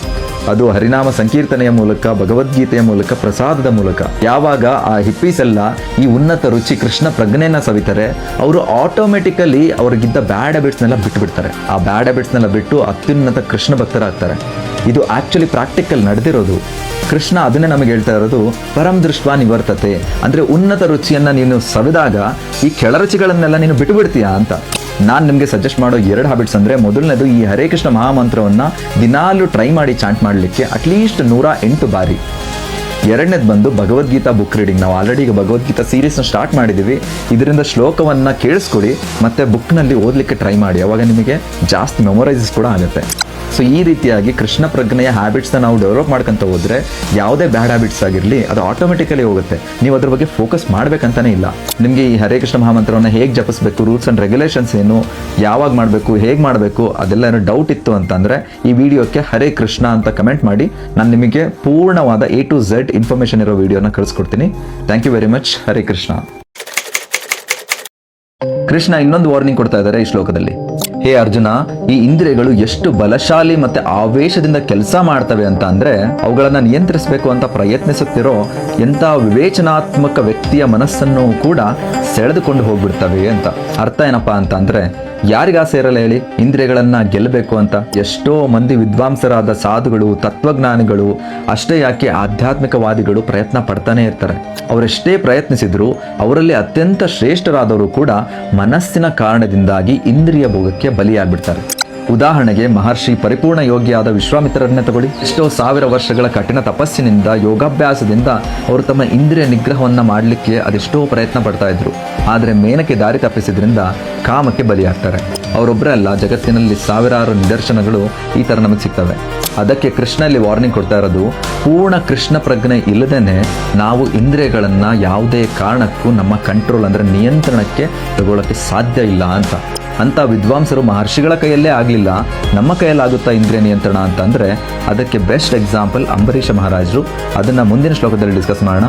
ಹರೇ ಕೃಷ್ಣ. ಈ ಶ್ಲೋಕ ಬಂದು ಯತತಃ ಹೀಹಪಿ ಕೌಂತೇಯ ಪುರುಷಸ್ಯ ವಿಪಶ್ಚಿತಃ ಇಂದ್ರಿಯಾಣಿ ಪ್ರಮಾತೀನಿ ಹರಂತಿ ಪ್ರಸಭಂ ಮನಃ. ಇಂದ್ರಿಯಗಳನ್ನು ಯಾವ ರೀತಿ ಕಂಟ್ರೋಲ್ ಮಾಡಬೇಕು ಅಂತ ಇವನ್ ಮೋರ್ ಪ್ರಾಕ್ಟಿಕಲ್ ಅಡ್ವೈಸ್ ಕೊಡ್ತಾ ಇದ್ದಾರೆ ಈ ಶ್ಲೋಕದಲ್ಲಿ. ಬನ್ನಿ ನೋಡೋಣ. ಕೃಷ್ಣ ಹೇಳ್ತಾ ಇದ್ದಾರೆ, ಯಾರು ತನ್ನ ಇಂದ್ರಿಯಗಳನ್ನ ಸಂಪೂರ್ಣವಾಗಿ ನಿಯಂತ್ರಿಸಿ ತನ್ನ ಅಂಕೆಯಲ್ಲಿ ಇಟ್ಕೊಳ್ತಾನೆ ಮತ್ತೆ ತನ್ನ ಪ್ರಜ್ಞೆಯನ್ನ ನನ್ನಲ್ಲಿ ಕೇಂದ್ರೀಕರಿಸುತ್ತಾನೋ ಅವನು ಸ್ಥಿರ ಬುದ್ಧಿಯುಳ್ಳವನು ಅಂತ. ಇದರ ಅರ್ಥ ವೆರಿ ಸಿಂಪಲ್. ಯೋಗದ ಪರಿಪೂರ್ಣತೆಯ ಅತ್ಯುನ್ನತ ಪರಿಕಲ್ಪನೆಯನ್ನ ಕೃಷ್ಣ ಪ್ರಜ್ಞೆ ಅಂತ ಸ್ಪಷ್ಟವಾಗಿ ವಿವರಿಸ್ತಾ ಇದ್ದಾರೆ ಈ ಶ್ಲೋಕದಲ್ಲಿ. ಇದಕ್ಕೆ ದಿ ಬೆಸ್ಟ್ ಎಕ್ಸಾಂಪಲ್ ಅಂತ ಅಂದ್ರೆ ಅಂಬರೀಷ್ ಮಹಾರಾಜ. ಅವನ ಹೆಸರು ಎಲ್ಲಾ ಕಡೆ ಹರಡಿದ್ರಿಂದ ದುರ್ವಾಸರಿಗೆ ಅದನ್ನ ಸಹಿಸ್ಕೊಳ್ಳೋಕ್ಕಾಗೋದಿಲ್ಲ. ಹಾಗಾಗಿ ದುರ್ವಾಸರು ಅವನ ಮೇಲೆ ಜಗಳಕ್ಕೆ ಬಿಡ್ತಾರೆ. ಆ ಜಗಳದ ಕಾರಣದಿಂದಾಗಿ ದುರ್ವಾಸರು ಒಬ್ಬ ಅಗ್ನಿ ರಾಕ್ಷಸನನ್ನ ಸೃಷ್ಟಿ ಮಾಡಿ ಅಂಬರೀಷ್ ಮಹಾರಾಜನನ್ನ ಕೊಲ್ಲೋಕೆ ಹೇಳ್ತಾರೆ. ಆಗ ಕೂಡ ಅಂಬರೀಷ್ ಮಹಾರಾಜ ಕಂಗಾಲಾಗೋದಿಲ್ಲ. ಅವನು ತನ್ನ ಮನಸ್ಸನ್ನ ಕೃಷ್ಣನ ಪಾದಾರವಿಂದಗಳಲ್ಲಿ ಅರ್ಪಿಸ್ಕೊಳ್ತಾನೆ. ಆಗ ಗೊತ್ತೇ ಇದೆಯಲ್ಲ, ಯಾರು ಸುಮ್ಮನೆ ಇದ್ರು ಕೂಡ ಸುದರ್ಶನ ಚಕ್ರ ಸುಮ್ಮನೆ ಇರೋದಿಲ್ಲ. ಇಮಿಡಿಯೇಟ್ಲಿ ಬಂದು ಆ ಅಗ್ನಿ ರಾಕ್ಷಸನ್ನ ಕೊಂದು ಬಿಡುತ್ತೆ ಮತ್ತೆ ದುರ್ವಾಸರನ್ನ ಕೊಲ್ಲಲಿಕ್ಕೆ ಅಟ್ಟಿಸ್ಕೊಂಡು ಹೋಗುತ್ತೆ. ಈ ರೀತಿಯಾಗಿ ದುರ್ವಾಸ ಮುನಿಗಳು ಸುದರ್ಶನ ಚಕ್ರದಿಂದ ತಪ್ಪಿಸ್ಕೊಳ್ಳಿಕ್ಕೆ 3 ಲೋಕಗಳಿಗೂ ಹೋಗ್ತಾರೆ. ನೋಡಿ ಅವ್ರಿಗೆ ಎಷ್ಟು ಶಕ್ತಿ ಇದೆ ಅಂತಂದ್ರೆ ಶಿವನ ಲೋಕಕ್ಕೆ ಹೋಗ್ತಾರೆ, ಬ್ರಹ್ಮ ಲೋಕಕ್ಕೆ ಹೋಗ್ತಾರೆ, ಅಷ್ಟೇ ಯಾಕೆ ವಿಷ್ಣು ಲೋಕಕ್ಕೂ ಹೋಗ್ತಾರೆ. ಆದ್ರೆ ಅವರಿಗೆ ಯಾರು ಕೂಡ ಹೆಲ್ಪ್ ಮಾಡೋದಿಲ್ಲ. ಯಾಕಂತಂದ್ರೆ ನೀನು ವಿಷ್ಣು ಭಕ್ತನಿಗೆ ಅಪರಾಧವನ್ನ ಮಾಡಿದ್ಯಾ ಅಂತ. ಅದಾದ ಮೇಲೆ ದುರ್ವಾಸರು ಇದೇ ರೀತಿಯಲ್ಲಿ 1 ವರ್ಷ ಸುತ್ತರದ ಮೇಲೆ ಕೊನೆಗೆ ಅಂಬರೀಷ್ ಮಹಾರಾಜನ ಹತ್ತಿರ ಬಂದು ಅವರ ಕಾಲಿಗೆ ಬಿದ್ದು ಕ್ಷಮೆಯನ್ನ ಯಾಚಿಸ್ತಾರೆ, ನನ್ನ ಕಾಪಾಡುವಂತ. ಆಗ ಕೂಡ ಅಂಬರೀಷ್ ಮಹಾರಾಜ ಯಾವ ಶತ್ರುತ್ವವನ್ನು ಇಟ್ಟುಕೊಳ್ಳದೆ ಅವ್ರನ್ನ ಕ್ಷಮಿಸ್ತಾನೆ. ಹಾಗೆ ಸುದರ್ಶನ ಚಕ್ರಕ್ಕೆ ಪ್ರೇ ಮಾಡ್ತಾರೆ, ಇವ್ರನ್ನ ಕ್ಷಮಿಸಿಬಿಡುವಂತ. ಆಗ ಸುದರ್ಶನ ಶಾಂತಗೊಳ್ತಾರೆ. ಇದರಿಂದ ನಾವು ಏನ್ ಕಲಿಬಹುದು ಅಂತಂದ್ರೆ ಅಂಬರೀಷ್ ಮಹಾರಾಜರು ತಮ್ಮ ಇಂದ್ರಿಯಗಳನ್ನ ಎಷ್ಟು ನಿಗ್ರಹಿಸಲ್ಪಟ್ಟಿದ್ರು, ಯಾವುದು ದುರ್ವಾಸರಿಗೆ ಆಗಲಿಲ್ಲ ಅಂತಹ ಶಕ್ತಿಯನ್ನು ಹೊಂದಿದ್ರು ಅಂತ. ಇದೆಲ್ಲ ಹೇಗೆ ಸಾಧ್ಯ ಆಯಿತು ಅಂತ ನಿಮಗೆಲ್ಲ ಹೇಗೆ ಆಶ್ಚರ್ಯ ಆಗ್ತಿದೆ, ಅದೇ ರೀತಿಯಲ್ಲಿ ಅಂಬರೀಷ್ ಮಹಾರಾಜನ ರಾಜ್ಯದಲ್ಲಿದ್ದ ಪ್ರಜೆಗಳಿಗೂ ಆಶ್ಚರ್ಯ ಆಗಿ ಅಂಬರೀಷ್ ಮಹಾರಾಜರಿಗೆ ಕೇಳ್ತಾರೆ. ಆಗ ಅಂಬರೀಷ್ ಮಹಾರಾಜರು ಇದೆಲ್ಲ ಹೇಗೆ ಸಾಧ್ಯ ಆಯ್ತು ಅಂತ ಹೇಳ್ತಾ ಹೋಗ್ತಾರೆ. ಸವೈಮನ ಕೃಷ್ಣ ಪದಾರವಿಂದಯೋರ್. ಹಾಗಂದ್ರೆ ನನ್ನ ಮನಸ್ಸನ್ನ ಶ್ರೀಕೃಷ್ಣನ ಪಾದ ಚರಣಗಳಲ್ಲಿ ನಿಲ್ಲಿಸಿದೆ ಅಂತ. ಮುಂದೆ ಹೇಳ್ತಾರೆ, ನನ್ನ ಮಾತುಗಳನ್ನ ಭಗವಂತನ ನಿವಾಸವಾದ ವೈಕುಂಠವನ್ನ ವರ್ಣಿಸೋದಕ್ಕೆ ಬಳಸಿದೆ, ಕೈಗಳನ್ನ ಭಗವಂತನ ದೇವಸ್ಥಾನವನ್ನ ಸ್ವಚ್ಛಗೊಳಿಸೋಕೆ ಬಳಸಿದ್ರೆ, ಕಿವಿಗಳನ್ನ ಭಗವಂತನ ಲೀಲೆಗಳನ್ನ ಕೇಳೋಕ್ ಬಳಸಿದೆ, ಕಣ್ಣುಗಳನ್ನ ಭಗವಂತನ ದಿವ್ಯ ರೂಪವನ್ನ ನೋಡೋಕ್ ಬಳಸಿದ್ರೆ, ದೇಹವನ್ನ ಇತರ ಭಕ್ತರ ಸೇವೆಯನ್ನ ಮಾಡ್ಲಿಕ್ಕೆ ಬಳಸಿದೆ, ನಾಸಿಕವನ್ನ ಭಗವಂತನ ಚರಣ ಕಮಲಗಳಿಗೆ ಅರ್ಪಿಸಿದ ಹೂವುಗಳ ಸುಗಂಧವನ್ನ ಸವಿಲಿಕ್ಕೆ ಬಳಸಿದ್ರೆ, ನಾಲಗೆಯನ್ನ ಭಗವಂತನಿಗೆ ಅರ್ಪಿಸಿದ ತುಳಸಿ ಪತ್ರವನ್ನ ಸವಿಯಲು ಬಳಸಿದೆ, ಕಾಲುಗಳನ್ನ ಭಗವಂತನ ದೇವಸ್ಥಾನವಿದ್ದಡೆ ಅಂದರೆ ಎಲ್ಲ ಯಾತ್ರಾ ಸ್ಥಳಗಳಿಗೆ ಹೋಗಿ ಬಂದೆ, ಹಾಗೆ ಶಿರವನ್ನ ಭಗವಂತನಿಗೆ ಯಾವಾಗಲೂ ಪ್ರಣಾಮವನ್ನ ಅರ್ಪಿಸೋಕೆ ಬಳಸಿದೆ, ಮತ್ತೆ ನನ್ನ ಬಯಕೆಗಳನ್ನ ಭಗವಂತನ ಅಪೇಕ್ಷೆಗಳು ಏನಿರುತ್ತೆ ಅದನ್ನ ಸಾಧಿಸೋಕೆ ಬಳಸಿದೆ. ಈ ಎಲ್ಲಾ ಕಾರಣದಿಂದ ನನ್ನ ಮನಸ್ಸನ್ನ ಶ್ರೀಕೃಷ್ಣನ ಪಾದಾರವಿಂದಗಳಲ್ಲಿ ಇರಿಸಲಿಕ್ಕೆ ಆಯ್ತು ಅಂತ ಅಂಬರೀಷ್ ಮಹಾರಾಜರು ತನ್ನ ಪ್ರಜೆಗಳಿಗೆಲ್ಲ ಹೇಳ್ತಾರೆ. ಹಾಗಾಗಿ ಅಂಬರೀಷ್ ಮಹಾರಾಜರು ಹೇಳಿಕೊಟ್ಟ ಈ ದಾರಿನಲ್ಲಿ ನಾವು ನಡೆದ್ರೆ ನಾವು ಕೂಡ ನಮ್ಮ ಇಂದ್ರಿಯಗಳನ್ನ ಸಂಪೂರ್ಣವಾಗಿ ನಮ್ಮ ಅಂಕೆಯಲ್ಲಿ ಇಟ್ಕೋಬಹುದು. ಹಾಗೆ ನಮ್ಮ ಪ್ರಜ್ಞೆಯನ್ನ ಶ್ರೀಕೃಷ್ಣನಲ್ಲಿ ಕೇಂದ್ರೀಕರಿಸಬಹುದು ಕೂಡ. ಶ್ಲೋಕ ಬಂದು ತಾನಿ ಸರ್ವಾಣಿ ಸಂಯಮ್ಯ ಯುಕ್ತ ಆಸೀತ ಮತ್ಪರಃ ವಶೇ ಹಿ ಯಸ್ಯೇಂದ್ರಿಯಾಣಿ ತಸ್ಯ ಪ್ರಜ್ಞಾ ಪ್ರತಿಷ್ಠಿತಾ. ನನ್ನ ಕೋಪ ಬಂದರೆ ನಾನು ಏನು ಮಾಡ್ತೀನೋ ನನಗೆ ಗೊತ್ತಿಲ್ಲ, ಹಾಗಾದರೆ ಇನ್ಯಾರಿಗೆ ಗೊತ್ತಿರುತ್ತೆ? ಈ ಥರ ಅಂದಿದ್ದೀವಿ ಕೂಡ ಮತ್ತು ಕೇಳಿದ್ದೀವಿ ಕೂಡ. ಮಾನವನ ಸೈಕಾಲಜಿಯನ್ನು ಕೃಷ್ಣ ಪರಮಾತ್ಮ ಸಂಪೂರ್ಣವಾಗಿ ಎಕ್ಸ್ಪ್ಲೈನ್ ಮಾಡ್ತಾರೆ ಈ 2 ಶ್ಲೋಕದಲ್ಲಿ. ಬನ್ನಿ ಕೇಳೋಣ. ಇಂದ್ರಿಯಗಳಿಗೆ ತೃಪ್ತಿ ಕೊಡೋ ವಸ್ತುಗಳ ಬಗ್ಗೆ ಯಾರೆಲ್ಲ ಚಿಂತಿಸ್ತಾ ಇರ್ತಾರೆ ಅವರಿಗೆ ಅದರಲ್ಲಿ ಆಸಕ್ತಿ ಹುಟ್ಟುತ್ತೆ. ಇಂತಹ ಆಸಕ್ತಿಯಿಂದ ಏನಾಗುತ್ತೆ? ಕಾಮ ಹುಟ್ಟುತ್ತೆ. ಆ ಕಾಮ ಬಯಕೆ ನಮಗೆ ಸ್ಯಾಟಿಸ್ಫೈ ಆಗಿಲ್ಲ, ನಮಗೆ ಸಿಕ್ಕಿಲ್ಲ ಅಂತ ಅಂದರೆ ಏನಾಗುತ್ತೆ? ನೆಕ್ಸ್ಟ್ ಬರೋದೇ ಕ್ರೋಧ, ಅಂದರೆ ಕೋಪ ಮಾಡ್ಕೋತೀವಿ. ಕ್ರೋಧ ಬಂದರೆ ಸಮೋಹ ಉಂಟಾಗುತ್ತೆ, ಅಂದರೆ ನಮ್ಮ ಮೆಮೊರಿ ಫುಲ್ ಕನ್ಫ್ಯೂಸ್ ಆಗುತ್ತೆ. ಈ ಸಮೋಹದಿಂದ ಸ್ಮೃತಿಯ ಭ್ರಮೆ ಉಂಟಾಗುತ್ತೆ, ಅಂದರೆ ಇಲ್ಲದನ್ನೆಲ್ಲ ಇದೆ ಅಂತ ಅನ್ಕೊಳ್ಳೋಕೆ ಸ್ಟಾರ್ಟ್ ಮಾಡ್ತೀವಿ, ಅದಕ್ಕೆ ಭ್ರಮೆ ಅಂತ ಕರಿತೀವಿ. ಈ ಸ್ಮೃತಿ ಭ್ರಮೆಯಿಂದ ಫೈನಲಿ ಏನಾಗುತ್ತೆ? ನಮ್ಮ ಬುದ್ಧಿ ನಾಶವಾಗೋಗುತ್ತೆ. ಈ ಬುದ್ಧಿ ನಾಶವಾದಾಗಲೇ ನಾವು ಹೇಳೋದು, ನಾನು ಕೋಪ ಬಂದರೆ ನಾನು ಏನು ಮಾಡ್ತೀನಿ ನನಗೇ ಗೊತ್ತಿಲ್ಲ ಅಂತ. ಅದಕ್ಕೆ ಕೃಷ್ಣ ಹೇಳ್ತಿರೋದು, ಬುದ್ಧಿ ನಾಶವಾದಾಗ ಮನುಷ್ಯ ಮತ್ತೆ ಐಹಿಕ ಪ್ರಪಂಚದಲ್ಲಿ ಮುಳುಗೋಗ್ಬಿಡ್ತಾನೆ ಅಂತ. ಸೊ ಇದೆಲ್ಲ ಸ್ಟಾರ್ಟ್ ಆಗಿದ್ದಲ್ಲಿಂದ ಧ್ಯಾಯತೋ ವಿಷಯಾನ್ ಪುಂಸ, ಅಂದರೆ ನಮ್ಮ ಥಿಂಕಿಂಗಿಂದ, ಅಂದರೆ ನಮ್ಮ ಯೋಚನೆ ಚಿಂತಿಸೋದ್ರಿಂದ. ಹಾಗಾಗಿ ನಾವು ಏನನ್ನ ಚಿಂತಿಸ್ತಾ ಇದ್ದೀವಿ ಅನ್ನೋದು ತುಂಬ ಮ್ಯಾಟರ್ ಆಗುತ್ತೆ. ಹಾಗಾಗಿ ಕೃಷ್ಣ ಪ್ರಜ್ಞೆ ನಮ್ಮನ್ನು ಟ್ರೈನ್ ಮಾಡ್ತಾ ಇದೆ ಯಾವ ರೀತಿ ಯೋಚಿಸ್ಬೇಕು, ಹಾಗೆ ಯಾವುದರ ಬಗ್ಗೆ ಚಿಂತಿಸಬೇಕು ಅಂತ. ನಾವು ಯಾವಾಗಲೂ ಇಂದ್ರಿಯಗಳ ವಸ್ತುಗಳ ಬಗ್ಗೆ ಚಿಂತಿಸ್ತಾ ಇಂದ್ರಿಯಗಳನ್ನು ತೃಪ್ತಿಪಡಿಸಬೇಕು ಅಂತಾನೆ ಚಿಂತೆ ಮಾಡ್ತಾ ಇದ್ರೆ ಅದರಿಂದ ಕಾಮ ಉಂಟಾಗುತ್ತೆ. ಕಾಮದಿಂದ ಕ್ರೋಧ, ಕ್ರೋಧದಿಂದ ಈ ಕನ್ಫ್ಯೂಷನ್ ಆಫ್ ಮೆಮೊರಿ, ಅದರಿಂದ ಬುದ್ಧಿನಾಶ ಅಂತ ನಾವು ಆಲ್ರೆಡಿ ಕಲ್ತ್ವಿ ಈಗ. ಸೊ ಹಾಗಾಗಿ ಕೃಷ್ಣ ಪ್ರಜ್ಞೆಯ ಒಂದು ಗಿಫ್ಟ್ ನಮಗೆ ಏನು ಅಂತ ಅಂದರೆ, ಈ ಜಗತ್ತಿನಲ್ಲಿರೋ ಯಾವ ವಸ್ತುಗಳನ್ನು ಬೇಡ ಅನ್ನದೇನೆ, ಅದು ನನ್ನ ಸುಖಕ್ಕೆ ಅಂತ ಥಿಂಕ್ ಮಾಡದೇನೆ, ಇದು ಭಗವಂತನಿಗೆ ನಾನು ಯಾವ ರೀತಿ ಇದನ್ನ ಸೇವೆನಲ್ಲಿ ಯೂಸ್ ಮಾಡ್ಬೋದು ಅನ್ನೋ ಥಿಂಕಿಂಗ್ ಇದ್ರೆ ಈ ಕಾಮವನ್ನು ನಾವು ದೂರ ಇಡ್ಬೋದು. ನಮಗೆ ಬಯಕೆಗಳನ್ನ ದೂರ ಮಾಡೋಕ್ಕಾಗಲ್ಲ, ನಾವು ಹಿಮಾಲಯಕ್ಕೆ ಹೋಗಿ ಕುತ್ಕೋಬೇಕು ಅಂತ ಇಲ್ಲ. ಏನೆಲ್ಲ ಇದೆ ಅದನ್ನ ಭಗವಂತನ ಸೇವೆನಲ್ಲಿ ಯಾವ ರೀತಿ ಪ್ರೀತಿಯಿಂದ ನಾವು ಬಳಸ್ಬೋದು ಅನ್ನೋದನ್ನ ಕಲ್ತ್ರೆ ಸಾಕು, ನಾವು ಈ ಲೂಪ್ ಅಥವಾ ಟ್ರಾಪ್ ಏನಿದೆ ಅದರಿಂದ ಹೊರಗೆ ಬರ್ಬೋದು. ಭಾವಾರ್ಥದಲ್ಲಿ ಪ್ರಭುಪಾದರು ಒಂದು ಒಳ್ಳೆ ಉದಾಹರಣೆನ ಕೊಡ್ತಾ ಇದ್ದಾರೆ. ಯಾರು ದೇವರನ್ನ ನಿರಾಕಾರ ಅಂತ ನಂಬಿರ್ತಾರೆ ಅವರ ದೃಷ್ಟಿಯಲ್ಲಿ ಭಗವಂತ ಏನನ್ನು ತಿನ್ನಕ್ಕಾಗಲ್ಲ, ಯಾಕಂದ್ರೆ ಅವನು ನಿರಾಕಾರ. ಹಾಗಾಗಿ ನಿರಾಕಾರವಾದಿ ಒಳ್ಳೆಯ ತಿಂಡಿ ತಿನಿಸುಗಳನ್ನೆಲ್ಲ ದೂರ ಮಾಡ್ಲಿಕ್ಕೆ ಟ್ರೈ ಮಾಡ್ತಾ ಇರ್ತಾನೆ. ಆದ್ರೆ ಭಗವಂತನ ಆಕಾರ ಸ್ವರೂಪವಾಗಿ ಭಕ್ತ ಯಾರು ನೋಡ್ತಾ ಇರ್ತಾನೆ ಅವನಿಗೆ ಗೊತ್ತು ಎಂಥ ಪರಮಭೋಗಿ ಕೃಷ್ಣ ಜಗನ್ನಾಥ ಅಂತ. ಹಾಗಾಗಿ ಇಡೀ ಜಗತ್ತಿನಲ್ಲಿ ಏನೆಲ್ಲ ರುಚಿಯಾದ ಆಹಾರಗಳಿದಾವೆ ಅವುಗಳನ್ನೆಲ್ಲ ಜಗನ್ನಾಥ ಅಂದ್ರೆ ಕೃಷ್ಣನಿಗೆ ನೈವೇದ್ಯ ಮಾಡಿ ಅದಾದ ಮೇಲೆ ಅವನು ಪ್ರಸಾದವಾಗಿ ಸ್ವೀಕರಿಸ್ತಾನೆ ಭಕ್ತ. ಹಾಗಾಗಿ ಆಹಾರವು ಕೂಡ ಭಕ್ತಿಯಲ್ಲಿ ಆಧ್ಯಾತ್ಮಿಕವಾಗುತ್ತೆ. ಸೊ ಅವನ ಪತನಕ್ಕೆ ಯಾವುದೇ ಕಾರಣಗಳಿರೋದಿಲ್ಲ. ಇದೇ ರೀತಿಯಲ್ಲಿ ನಾವು ಯಾವಾಗ ನಮ್ಮ ಇಂದ್ರಿಯ ವಸ್ತುಗಳು ಅಥವಾ ವಿಷಯಗಳಿದಾವೆ ಅವನ್ನ ಭಗವಂತನ ಸೇವೆನಲ್ಲಿ ಬಳಸ್ತೀವಿ, ಆಗ ಅವುಗಳು ಕೂಡ ಆಧ್ಯಾತ್ಮಿಕವಾಗ್ತವೆ. ಹಾಗೆ ನಾವು ಭಕ್ತಿಯಲ್ಲಿ ಪ್ರೋಗ್ರೆಸ್ ಆಗ್ಬೋದು. ಶ್ಲೋಕ ಬಂದು, ಧ್ಯಾಯತೋ ವಿಷಯಾನ್ ಪುಂಸ ಸಂಗಸ್ತೇಷು ಉಪಜಾಯತೆ ಸಂಗಾತ್ ಸಂಜಾಯತೆ ಕಾಮ ಕಾಮಾತ್ ಕ್ರೋಧೋಪಿ ಜಾಯತೆ. 63ನೇ ಶ್ಲೋಕ ಬಂದು, ಕ್ರೋಧಾತ್ ಭವತಿ ಸಮ್ಮೋಹ ಸಮ್ಮೋಹಾತ್ ಸ್ಮೃತಿ ವಿಭ್ರಮಃ ಸ್ಮೃತಿ ಭ್ರಂಶಾತ್ ಬುದ್ಧಿನಾಶ ಬುದ್ಧಿನಾಶಾತ್ ಪ್ರಣಶ್ಯತಿ. ನಮ್ಮ ಭಾರತಕ್ಕೇನೋ ಸ್ವತಂತ್ರ ಸಿಕ್ತು, ಆದ್ರೆ ನಿಮಗೆ ನಿಮ್ಮ ಇಂದ್ರಿಯಗಳಿಂದ ಯಾವಾಗ ಸ್ವತಂತ್ರ ಸಿಗೋದು ಅಂತ ಈ ಶ್ಲೋಕ ನಮ್ಮನ್ನ ಕ್ವಶನ್ ಮಾಡ್ತಾ ಇದೆ. ಯಾರು ತನ್ನ ಇಂದ್ರಿಯಗಳಿಂದ ಸ್ವಾತಂತ್ರ್ಯವನ್ನ ಪಡೆಯೋ ತತ್ವಗಳನ್ನ ಪಾಲಿಸ್ತಾ ತನ್ನ ಇಂದ್ರಿಯಗಳನ್ನ ನಿಯಂತ್ರಿಸಬಲ್ಲ, ಹಾಗೆ ಯಾರು ರಾಗದ್ವೇಷಗಳಿಂದ ಬಿಡುಗಡೆಯಾಗಿ ಮುಕ್ತನಾಗಿದ್ದಾನೆ ಅವನು ಭಗವಂತನ ದಯೆ ಅಂದ್ರೆ ಸಂಪೂರ್ಣ ಆಶೀರ್ವಾದವನ್ನ ಪಡೆಯಬಲ್ಲ ಅಂತ. ಈಗ ನೋಡಿ, ನಾವು ಸ್ವಾತಂತ್ರ್ಯ ಬೇಕು ಭಾರತಕ್ಕೆ ಅಂತ ಯಾಕೆ ಹೋರಾಡಿದ್ವಿ? ಯಾಕಂತ ಅಂದ್ರೆ ನಮ್ಗೆ ಇನ್ನೊಬ್ಬರ ಅಡಿಯಾಳಾಗಿ ಬದುಕೋದಕ್ಕೆ ಇಷ್ಟ ಇಲ್ಲ ಅಂತ. ಅದೇ ರೀತಿನಲ್ಲಿ ನಾವಿವಾಗ ನಮ್ಮ ಇಂದ್ರಿಯಗಳಿಗೆ ದಾಸರಾಗಿ ಅಡಿಯಾಳುಗಳಾಗಿ ಬದುಕ್ತಾ ಇದ್ದೀವಿ. ಆ ಇಂದ್ರಿಯಗಳು ಲೆಫ್ಟ್ ಅಂದ್ರೆ ಲೆಫ್ಟ್ ತಗೋತೀವಿ, ರೈಟ್ ಅಂದ್ರೆ ರೈಟ್ ತಗೋತೀವಿ, ಅವು ಏನ್ ಹೇಳ್ತಾವೋ ಅದನ್ನೆಲ್ಲ ಕೇಳ್ತಾ ಬರ್ತಾ ಇದೀವಿ. ಸೊ ಇದರಿಂದ ನಮಗೆ ಸ್ವಾತಂತ್ರ್ಯ ಬೇಡವಾ ಅಂತ ಕ್ವಶನ್ ಬರುತ್ತೆ. ಕೆಲವೊಬ್ರು ಬುದ್ಧಿವಂತರು ತಮ್ಮ ಇಂದ್ರಿಯಗಳನ್ನ ಕೃತಕವಾಗಿ ನಿಯಂತ್ರಿಸಲಿಕ್ಕೆ ಅಂತ ಹೋಗ್ತಾರೆ. ಆದ್ರೆ ಒಂದು ಮಟ್ಟಿಗೆ ನಾನು ಸಕ್ಸಸ್ಫುಲ್ ಆಗ್ತಾ ಇದ್ದೀನಿ ಅನ್ನೋ ವರ್ಷಲ್ಲೇ ಪತನವಾಗ್ಬಿಡ್ತಾರೆ. ಹಾಗಾಗಿ ಇಲ್ಲಿ ಭಾವಾರ್ಥದಲ್ಲಿ ಪ್ರಭುಪಾದರು ಹೇಳ್ತಿದ್ದಾರೆ, ಭಗವಂತನ ದಿವ್ಯ ಸೇವೆಯಲ್ಲಿ ತೊಡಗದೇನೆ ನಮ್ಮ ಇಂದ್ರಿಯಗಳನ್ನ ನಾವು ಯಾವುದೇ ಕಾರಣಕ್ಕೂ ನಿಯಂತ್ರಿಸಲು ಸಾಧ್ಯ ಇಲ್ಲ ಅಂತ. ನಾವು ನೋಡಿದ್ರೆ ಕೃಷ್ಣ ಪ್ರಜ್ಞೆಯಲ್ಲಿರೋನು ಕೂಡ ಭೋಗಾಸಕ್ತಿಯ ಮಟ್ಟದಲ್ಲಿ ಇದ್ದಾನೆ ಅಂತ ನಮ್ಗೆ ಅನ್ಸಿದ್ರು ಕೂಡ ಅವನು ಭೋಗಾಸಕ್ತಿಯಲ್ಲಿ ಇರೋದಿಲ್ಲ. ಯಾಕಂತ ಅಂದ್ರೆ ಅವನು ತನ್ನ ತೃಪ್ತಿಗೋಸ್ಕರ ಯಾವತ್ತೂ ವರ್ಕ್ ಮಾಡೋದಿಲ್ಲ, ಕೃಷ್ಣನ ತೃಪ್ತಿಗೋಸ್ಕರ ವರ್ಕ್ ಮಾಡ್ತಾನೆ, ಮತ್ತೆ ಕೃಷ್ಣನ ತೃಪ್ತಿಯೇ ಅವನ ತೃಪ್ತಿಯಾಗಿರುತ್ತೆ. ಹಾಗಾಗಿ ಈ ರಾಗ ದ್ವೇಷ ಅಂದ್ರೆ ಮೋಹ ನಿರ್ಮೋಹಗಳನ್ನ ದಾಟಿಬಿಟ್ಟಿರ್ತಾನೆ ಈಸಿಯಾಗಿ. ಹೇಗೆ ಅಂದ್ರೆ ಕೃಷ್ಣ ಬಯಸಿದ ಅಂತಂದ್ರೆ ತನಗೆ ಅಪೇಕ್ಷೆ ಇಲ್ಲ ಅಂದ್ರೂ ಕೂಡ ಅದನ್ನ ಮಾಡ್ತಾನೆ. ಹಾಗೆ ಕೃಷ್ಣ ಬಯಸಿಲ್ಲ ಅಂತಂದ್ರೆ ತನಗೆ ಅಪೇಕ್ಷೆ ಇದ್ದ ವಿಷಯವನ್ನು ಕೂಡ ಅವನು ಬಿಟ್ಟುಬಿಡ್ತಾನೆ. ಯಾಕಂತ ಅಂದ್ರೆ ಅವನು ಏನಾದರೂ ಮಾಡೋದು ಅಥವಾ ಮಾಡದೇ ಇರೋದು ಅವನ ಕೈಯಲ್ಲೇ ಇದೆ ಅಂತ ಅರ್ಥ. ಸೊ ಇದಕ್ಕೆ ನಾವು ಸ್ವಾತಂತ್ರ್ಯ ಅಂತ ಕರಿತೀವಿ. ಈ ಥರದ ಒಂದು ಸ್ವಾತಂತ್ರ್ಯ ಮತ್ತು ಈ ಥರದ ಒಂದು ಪ್ರಜ್ಞೆ ಇದೆ ನೋಡಿ, ಅದೇ ಭಗವಂತನ ಕರುಣೆ ಮತ್ತು ಆಶೀರ್ವಾದ ಕೂಡ. ಹಾಗಾಗಿ ಯಾರು ಈ ಕೃಷ್ಣ ಪ್ರಜ್ಞೆನಲ್ಲಿ ವರ್ಕ್ ಮಾಡ್ತಾರೆ ಅವರಿಗೆ ಕಂಪ್ಲೀಟ್ ಆಗಿ ಭಗವಂತನ ಕರುಣೆ ಆಶೀರ್ವಾದ ಅಬಂಡೆನ್ಸ್ ಆಗಿ ಸಿಗ್ತಾ ಇರುತ್ತೆ. ಮುಂದುವರಿಸಿ ಹೇಳ್ತಾರೆ, ಈ ರೀತಿ ಯಾರು ಕೃಷ್ಣ ಪ್ರಜ್ಞೆನಲ್ಲಿ ತೃಪ್ತಿ ಹೊಂದಿದ್ದಾನೆ ಅವನಿಗೆ ಈ 3 ಕ್ಲೇಶಗಳು ಕೂಡ ಅಂಟೋದಿಲ್ಲ. ಹಾಗೇನೆ ಅವನ ಬುದ್ಧಿ ಕೂಡ ಬೇಗನೆ ಸ್ಥಿರವಾಗಿ ಬಿಡುತ್ತೆ ಅಂತ. ನೋಡಿ, ಇಡೀ ಜಗತ್ತಿನಲ್ಲಿ ಎಲ್ಲರೂ ಓದ್ತಾ ಇರೋದು, ವರ್ಕ್ ಮಾಡ್ತಾ ಇರೋದು, ಏನೆಲ್ಲ ಮಾಡ್ತಾ ಇದ್ದಾರೆ, ಎಲ್ಲರೂ ಮಾಡ್ತಾ ಇರೋದು ಅವರವರ ತೃಪ್ತಿಗೋಸ್ಕರನೇ. ಆದರೆ ಯಾರಿಗಾದ್ರೂ ಕಂಪ್ಲೀಟ್ ಅಂದರೆ ಸಂಪೂರ್ಣವಾಗಿ ತೃಪ್ತಿ ಸಿಗಬೇಕು ಅಂದರೆ ಅವನು ಕೃಷ್ಣ ಪ್ರಜ್ಞೆಗೆ ಬರಲೇಬೇಕು. ಅದನ್ನು ಬಿಟ್ಟು ಬೇರೆ ಯಾವ ಮಾರ್ಗವೂ ಇಲ್ಲ. ಈ ಶ್ಲೋಕ ಬಂದು ರಾಗಾದ್ವೇಷ ವಿಮುಕ್ತೈತು ವಿಷಯಾನ್ ಇಂದ್ರಿಯೈಚರನ್ ಆತ್ಮೈವೈಶ್ಯೇ ವಿಧೇಯಾತ್ಮ ಪ್ರಸಾದಂ ಅಧಿಗಚ್ಚತಿ. 65ನೇ ಶ್ಲೋಕ ಬಂದು ಪ್ರಸಾದೇ ಸರ್ವ ದುಃಖಾನಾಂ ಹಾನಿರಸ್ಯೋಪಜಾಯತೆ ಪ್ರಸನ್ನ ಚೇತಸೋ ಹಾಶು ಬುದ್ಧಿ ಪರ್ಯವತಿಷ್ಠತೆ. ನನಗೆ ನನ್ನ ಜೀವನದಲ್ಲಿ ಶಾಂತಿ ಸಿಕ್ಕರೆ ಸಾಕಪ್ಪ, ಇನ್ನೇನು ಬೇಡ ಅನ್ನೋದನ್ನ ಕೇಳಿದ್ವಿ. ಬನ್ನಿ ಈಗ ಕೃಷ್ಣ ಶಾಂತಿಯ ಬಗ್ಗೆ ಮಾತಾಡ್ತಾ ಇದ್ದಾರೆ, ಕೇಳೋಣ. ಕೃಷ್ಣ ಹೇಳ್ತಾ ಇದ್ದಾರೆ, ಪರಾತ್ಪರನೊಂದಿಗೆ ಅಂದ್ರೆ ಕೃಷ್ಣ ಪ್ರಜ್ಞೆಯಲ್ಲಿ ಕೃಷ್ಣನ ಜೊತೆ ಸಂಬಂಧವನ್ನ ಯಾರು ಬೆಳೆಸ್ಕೊಂಡಿರಲ್ಲ ಅವರಿಗೆ ಅಲೌಕಿಕ ಬುದ್ಧಿಶಕ್ತಿ ಇರೋದಿಲ್ಲ, ಹಾಗೆ ಸ್ಥಿರವಾದ ಮನಸ್ಸು ಕೂಡ ಇರೋದಿಲ್ಲ. ಈ ಎರಡೂ ಇಲ್ಲದೆ ಶಾಂತಿ ಬರೋದಿಲ್ಲ. ಶಾಂತಿ ಇಲ್ಲ ಅಂತ ಅಂದ್ರೆ ಸುಖದ ಮಾತೆಲ್ಲಿ ಅಂತ ಕೇಳ್ತಾ ಇದ್ದಾರೆ. ನಾವು ಹಿಂದಿನ ಶ್ಲೋಕಗಳಲ್ಲೆಲ್ಲ ಕಲ್ತ್ಕೊಂಡು ಬಂದ್ವಿ ನಮ್ಮ ಇಂದ್ರಿಯಗಳು ಯಾವ ರೀತಿ ನಮಗೆ ಟ್ರಬಲ್ ಮತ್ತೆ ಟಾರ್ಚರ್ ಕೊಡ್ತವೆ ಅಂತ. ಈ ಇಂದ್ರಿಯಗಳನ್ನ ಮತ್ತೆ ಮನಸ್ಸನ್ನ ಕಂಟ್ರೋಲ್ ಮಾಡದೇ ಇದ್ರೆ ನಾವು ಒಂದತ್ರ ಕೂತು ಜಾಗದಲ್ಲಿ ಕೂರೋಕ್ಕಾಗಲ್ಲ ಅಂತನೂ ಗೊತ್ತು. ಯಾಕಂತ ಅಂದ್ರೆ ಏನನ್ನಾದ್ರೂ ಒಂದನ್ನ ಡಿಮ್ಯಾಂಡ್ ಮಾಡಿ ನಮ್ಮನ್ನ ಅಲ್ಲಿ ಹೋಗು ಇಲ್ಲಿ ಹೋಗು ಅಂತ ಹೇಳಿ ನಮ್ಮ ಮನಸ್ಸನ್ನ ವಿಚಲಿತ ಮಾಡ್ತಾನೆ ಇರ್ತವೆ. ಹಾಗಾಗಿ ಈ ಇಂದ್ರಿಯಗಳನ್ನ ನಾವು ನಿಯಂತ್ರಿಸಬೇಕು ಅಂತಂದ್ರೆ ಕೃಷ್ಣ ಪ್ರಜ್ಞೆ ಎಷ್ಟು ಮುಖ್ಯ ಅಂತ ಕಲ್ತ್ವಿ.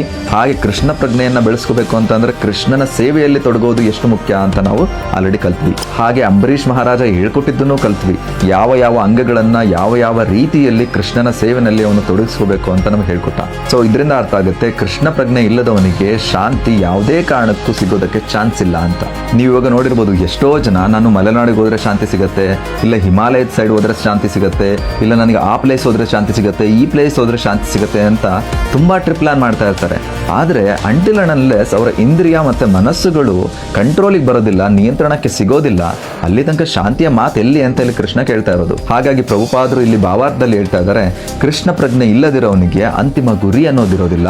ಆ ಅಂತಿಮ ಗುರಿ ಇಲ್ಲದಿರೋದೇ ಅವನಿಗೆ ತಳಮಳಕ್ಕೆ ಕಾರಣವಾಗಿರುತ್ತೆ ಅಂತ. ಹಾಗಾಗಿ ಯಾವಾಗ ನಾವು ಕೃಷ್ಣನೇ ಎಲ್ಲ ಯಾಗಗಳ ತಪಸ್ಸಿನ ಒಡೆಯ ಮತ್ತೆ ನನ್ನ ಬಂಧು ಮಿತ್ರ ಎಲ್ಲವೂ ಕೃಷ್ಣನೇ ಅಂತ ಅರ್ಥ ಮಾಡ್ಕೊಳ್ತೀವಿ, ಅವಾಗ ನಿಜವಾದ ಶಾಂತಿಯನ್ನು ನಾವು ಸಾಧಿಸ್ತೀವಿ. ಆದ್ರಿಂದ ಕೃಷ್ಣನೊಡನೆ ಸಂಬಂಧವೇ ಇಲ್ಲದೆ ಕಾರ್ಯಪ್ರವೃತ್ತರಾಗಿ ನಾನು ಶಾಂತಿಯಿಂದ ಇದ್ದೀನಿ, ಹಾಗೆ ಆಧ್ಯಾತ್ಮಿಕವಾಗಿ ಮುಂದುವರಿತಾ ಇದ್ದೀನಿ ಅಂತ ಯಾರು ಎಷ್ಟೇ ತೋರಿಸ್ಕೊಂಡ್ರೂ ಕೂಡ ಖಂಡಿತವಾಗಿ ಅವರು ಯಾವಾಗಲೂ ದುಃಖದಲ್ಲೇ ಇರ್ತಾರೆ, ಹಾಗೆ ಶಾಂತಿ ಕೂಡ ಅವ್ರಿಗೆ ಇರೋದಿಲ್ಲ ಅಂತ ಕಡಾಖಂಡಿತವಾಗಿ ಪ್ರಭುಪಾದರು ಭಾವಾರ್ಥದಲ್ಲಿ ಹೇಳ್ತಾ ಇದ್ದಾರೆ. ಈ ಶ್ಲೋಕ ಬಂದು ನಾಸ್ತಿ ಬುದ್ಧಿರ ಯುಕ್ತಸ್ಯ ನಚ ಯುಕ್ತಸ್ಯ ಭಾವನಾ ನಚ ಭಾವತಃ ಶಾಂತಿ ರಶಾಂತಸ್ಯ ಕುತ ಸುಖಂ. ಕೃಷ್ಣ ದೋಣಿಯ ಬಗ್ಗೆ ಹೇಳ್ತಾ ಇದ್ದಾರೆ, ಬನ್ನಿ ಕೇಳೋಣ. ಯಾವಾಗ ದೋಣಿ ಸಮುದ್ರದಲ್ಲಿ ಚಲಿಸ್ತಾ ಇರುತ್ತೆ ಆಗ ಒಂದು ಅಲೆ ಚಂಡಮಾರುತದ ರೀತಿಯಲ್ಲಿ ಬಂದು ಹೊಡೆದುಕೊಂಡು ಹೋಗ್ಬಿಡತ್ತೆ. ಅದೇ ರೀತಿಯಲ್ಲಿ ಅಲೆದಾಡ್ತಿರೋ ನಮ್ಮ ಇಂದ್ರಿಯಗಳ ಒಂದು ಇಂದ್ರಿಯ ತನ್ನ ಮನಸ್ಸನ್ನ ಇಂದ್ರಿಯಾಸಕ್ತಿಗಳಲ್ಲಿ ನೆಟ್ಟರೂ ಸಾಕು, ಅದು ಮನುಷ್ಯನ ಬುದ್ಧಿಶಕ್ತಿಯನ್ನ ಅಪಹರಿಸಬಹುದು ಅಂತ ಹೇಳ್ತಾ ಇದ್ದಾರೆ. ಇಲ್ಲಿ ಮುಂದುವರಿಸಿ ಕೃಷ್ಣ ಹೇಳ್ತಿದ್ದಾರೆ, ಹೇ ಮಹಾಬಾಹುವೆ, ಈ ಕಾರಣದಿಂದ ಯಾರು ತನ್ನ ಇಂದ್ರಿಯಗಳನ್ನ ನಿಗ್ರಹಿಸಲ್ಪಡ್ತಾನೆ ಮತ್ತೆ ಅವುಗಳ ವಸ್ತುಗಳಿಂದ ತಡೆದಿಡ್ತಾನೆ ಅವನು ನಿಜವಾಗ್ಲೂ ಸ್ಥಿರ ಬುದ್ಧಿ ಉಳ್ಳವನು ಅಂತ. ಏನೋ ಒಂದು ವಿಷಯವನ್ನ ಪದೇ ಪದೇ ಸ್ಟ್ರೆಸ್ ಮಾಡಿ ಹೇಳ್ತಾ ಇದ್ದಾರೆ ಅಂತಂದ್ರೆ ಆ ವಿಷಯ ತುಂಬಾ ಇಂಪಾರ್ಟೆಂಟ್ ಅಂತ. ನಾವು ಕಳೆದ 10ರಿಂದ 15 ಶ್ಲೋಕಗಳಲ್ಲಿ ನೋಡಿದ್ರೆ ಕೃಷ್ಣ ಈ ಇಂದ್ರಿಯಗಳ ಬಗ್ಗೆ ಎಷ್ಟು ಫೋಕಸ್ ಮಾಡಿ ಹೇಳ್ತಾ ಇದ್ದಾರೆ ಅಂತಂದ್ರೆ ಅದೆಷ್ಟು ಇಂಪಾರ್ಟೆಂಟ್ ಆಗಿರ್ಬೋದು ನಮ್ಮ ಲೈಫ್ನಲ್ಲಿ. ಹಾಗಾಗಿ ಈ ಶ್ಲೋಕದಲ್ಲೂ ಹೇಳ್ತಾ ಇರೋದೇನಂತ ಅಂದ್ರೆ ನಮ್ಮ ಒಂದು ಇಂದ್ರಿಯ ಸಾಕು ನಮ್ಮನ್ನ ಡಿಸ್ಟರ್ಬ್ ಮಾಡಿ ನಮ್ಮ ಬುದ್ಧಿಯನ್ನ ನಾಶ ಮಾಡಲಿಕ್ಕೆ ಅಂತ. ಹಾಗಾಗಿ ಸೊಲ್ಯೂಷನ್ ಏನಪ್ಪಾ ಅಂತ ಅಂದ್ರೆ ಅಂಬರೀಷ್ ಮಹಾರಾಜ ಕೊಟ್ಟನಲ್ಲ, ಅಂದ್ರೆ ಎಲ್ಲಾ ಇಂದ್ರಿಯಗಳನ್ನ ಎಲ್ಲ ನಮ್ಮ ಬಾಡಿ ಪಾರ್ಟ್ಸ್ ಅನ್ನ ಭಗವಂತನ ಸೇವೆಯಲ್ಲಿ ಅದರದ್ದೇ ಆದ ರೀತಿಯಲ್ಲಿ ತೊಡಗಿಸಿಕೊಂಡ್ರೆ ಅದೇ ಈ ಮನಸ್ಸಿನ ನಿಯಂತ್ರಣದ ತಂತ್ರ ಅಂತ. ಇನ್ನು ಭಾವಾರ್ಥದಲ್ಲಿ ಪ್ರಭುಪಾದರು ಹೇಳ್ತಾ ಇದ್ದಾರೆ, ನಮ್ಮ ಶತ್ರುವನ್ನ ಅವನ ಶಕ್ತಿಗಿಂತ ಹೆಚ್ಚಿನ ಶಕ್ತಿ ಅವನ ಮೇಲೆ ಉಪಯೋಗಿಸಿ ಅವನನ್ನ ನಿಗ್ರಹಿಸಬೇಕು. ಅದೇ ರೀತಿಯಲ್ಲಿ ನಾವು ಯಾವಾಗ ಭಗವಂತನ ಸೇವೆನಲ್ಲಿ ತೊಡಗ್ತೀವಿ, ನಮ್ಮ ಇಂದ್ರಿಯಗಳನ್ನ ತೊಡಗಿಸ್ಕೋತೀವಿ, ಆಗ ಈ ಇಂದ್ರಿಯಗಳ ನಿಗ್ರಹ ತುಂಬಾ ಈಸಿ ಮತ್ತೆ ಸಿಂಪಲ್ ಆಗುತ್ತೆ ಅಂತ. ಮತ್ತೆ ಈ ಕೃಷ್ಣ ಪ್ರಜ್ಞೆ ಬಂದು ಒಂದು ಕಲೆ ಅಂತ ಹೇಳ್ಬೋದು. ಇದನ್ನ ನಾವು ಒಬ್ಬ ಎಕ್ಸ್ಪರ್ಟ್ ಗುರುವಿನ ಗೈಡೆನ್ಸ್ ನಲ್ಲಿ ನಾವು ಪ್ರಾಕ್ಟೀಸ್ ಮಾಡ್ತಾ ಹೋಗ್ಬೇಕು, ಅವಾಗ ಇವನ್ ಮೋರ್ ಈಸಿ ಆಗುತ್ತೆ. ಸೊ ಈ ತರ ಯಾರು ಪ್ರಾಕ್ಟೀಸ್ ಮಾಡ್ತಾರೆ ಅವನು ಮೋಕ್ಷಕ್ಕೆ ಎಲಿಜಿಬಲ್ ಅಂದ್ರೆ ಅಧಿಕಾರಿ ಅಂತ ಹೇಳ್ತಾ ಇದ್ದಾರೆ ಭಾವಾರ್ಥದಲ್ಲಿ. ಈ ಶ್ಲೋಕ ಬಂದು ಇಂದ್ರಿಯಾಣಾಂ ಹಿ ಚರತಾಂ ಯನ್ಮನೋ ನೋ ವಿಧೀಯತೆ ತದಸ್ಯ ಹರತಿ ಪ್ರಜ್ಞಾಂ ವಾಯುರ್ನಾವಮಿವಾಂಬಸಿ ತಸ್ಮಾದ್ಯಸ್ಯ ಮಹಾಬಾಹೋ ನಿಗೃಹೀತಾನಿ ಸರ್ವಶಃ ಇಂದ್ರಿಯಾಣಿ ಇಂದ್ರಿಯ ಅರ್ಥೇಭ್ಯಃ ತಸ್ಯ ಪ್ರಜ್ಞಾ ಪ್ರತಿಷ್ಠಿತಾ.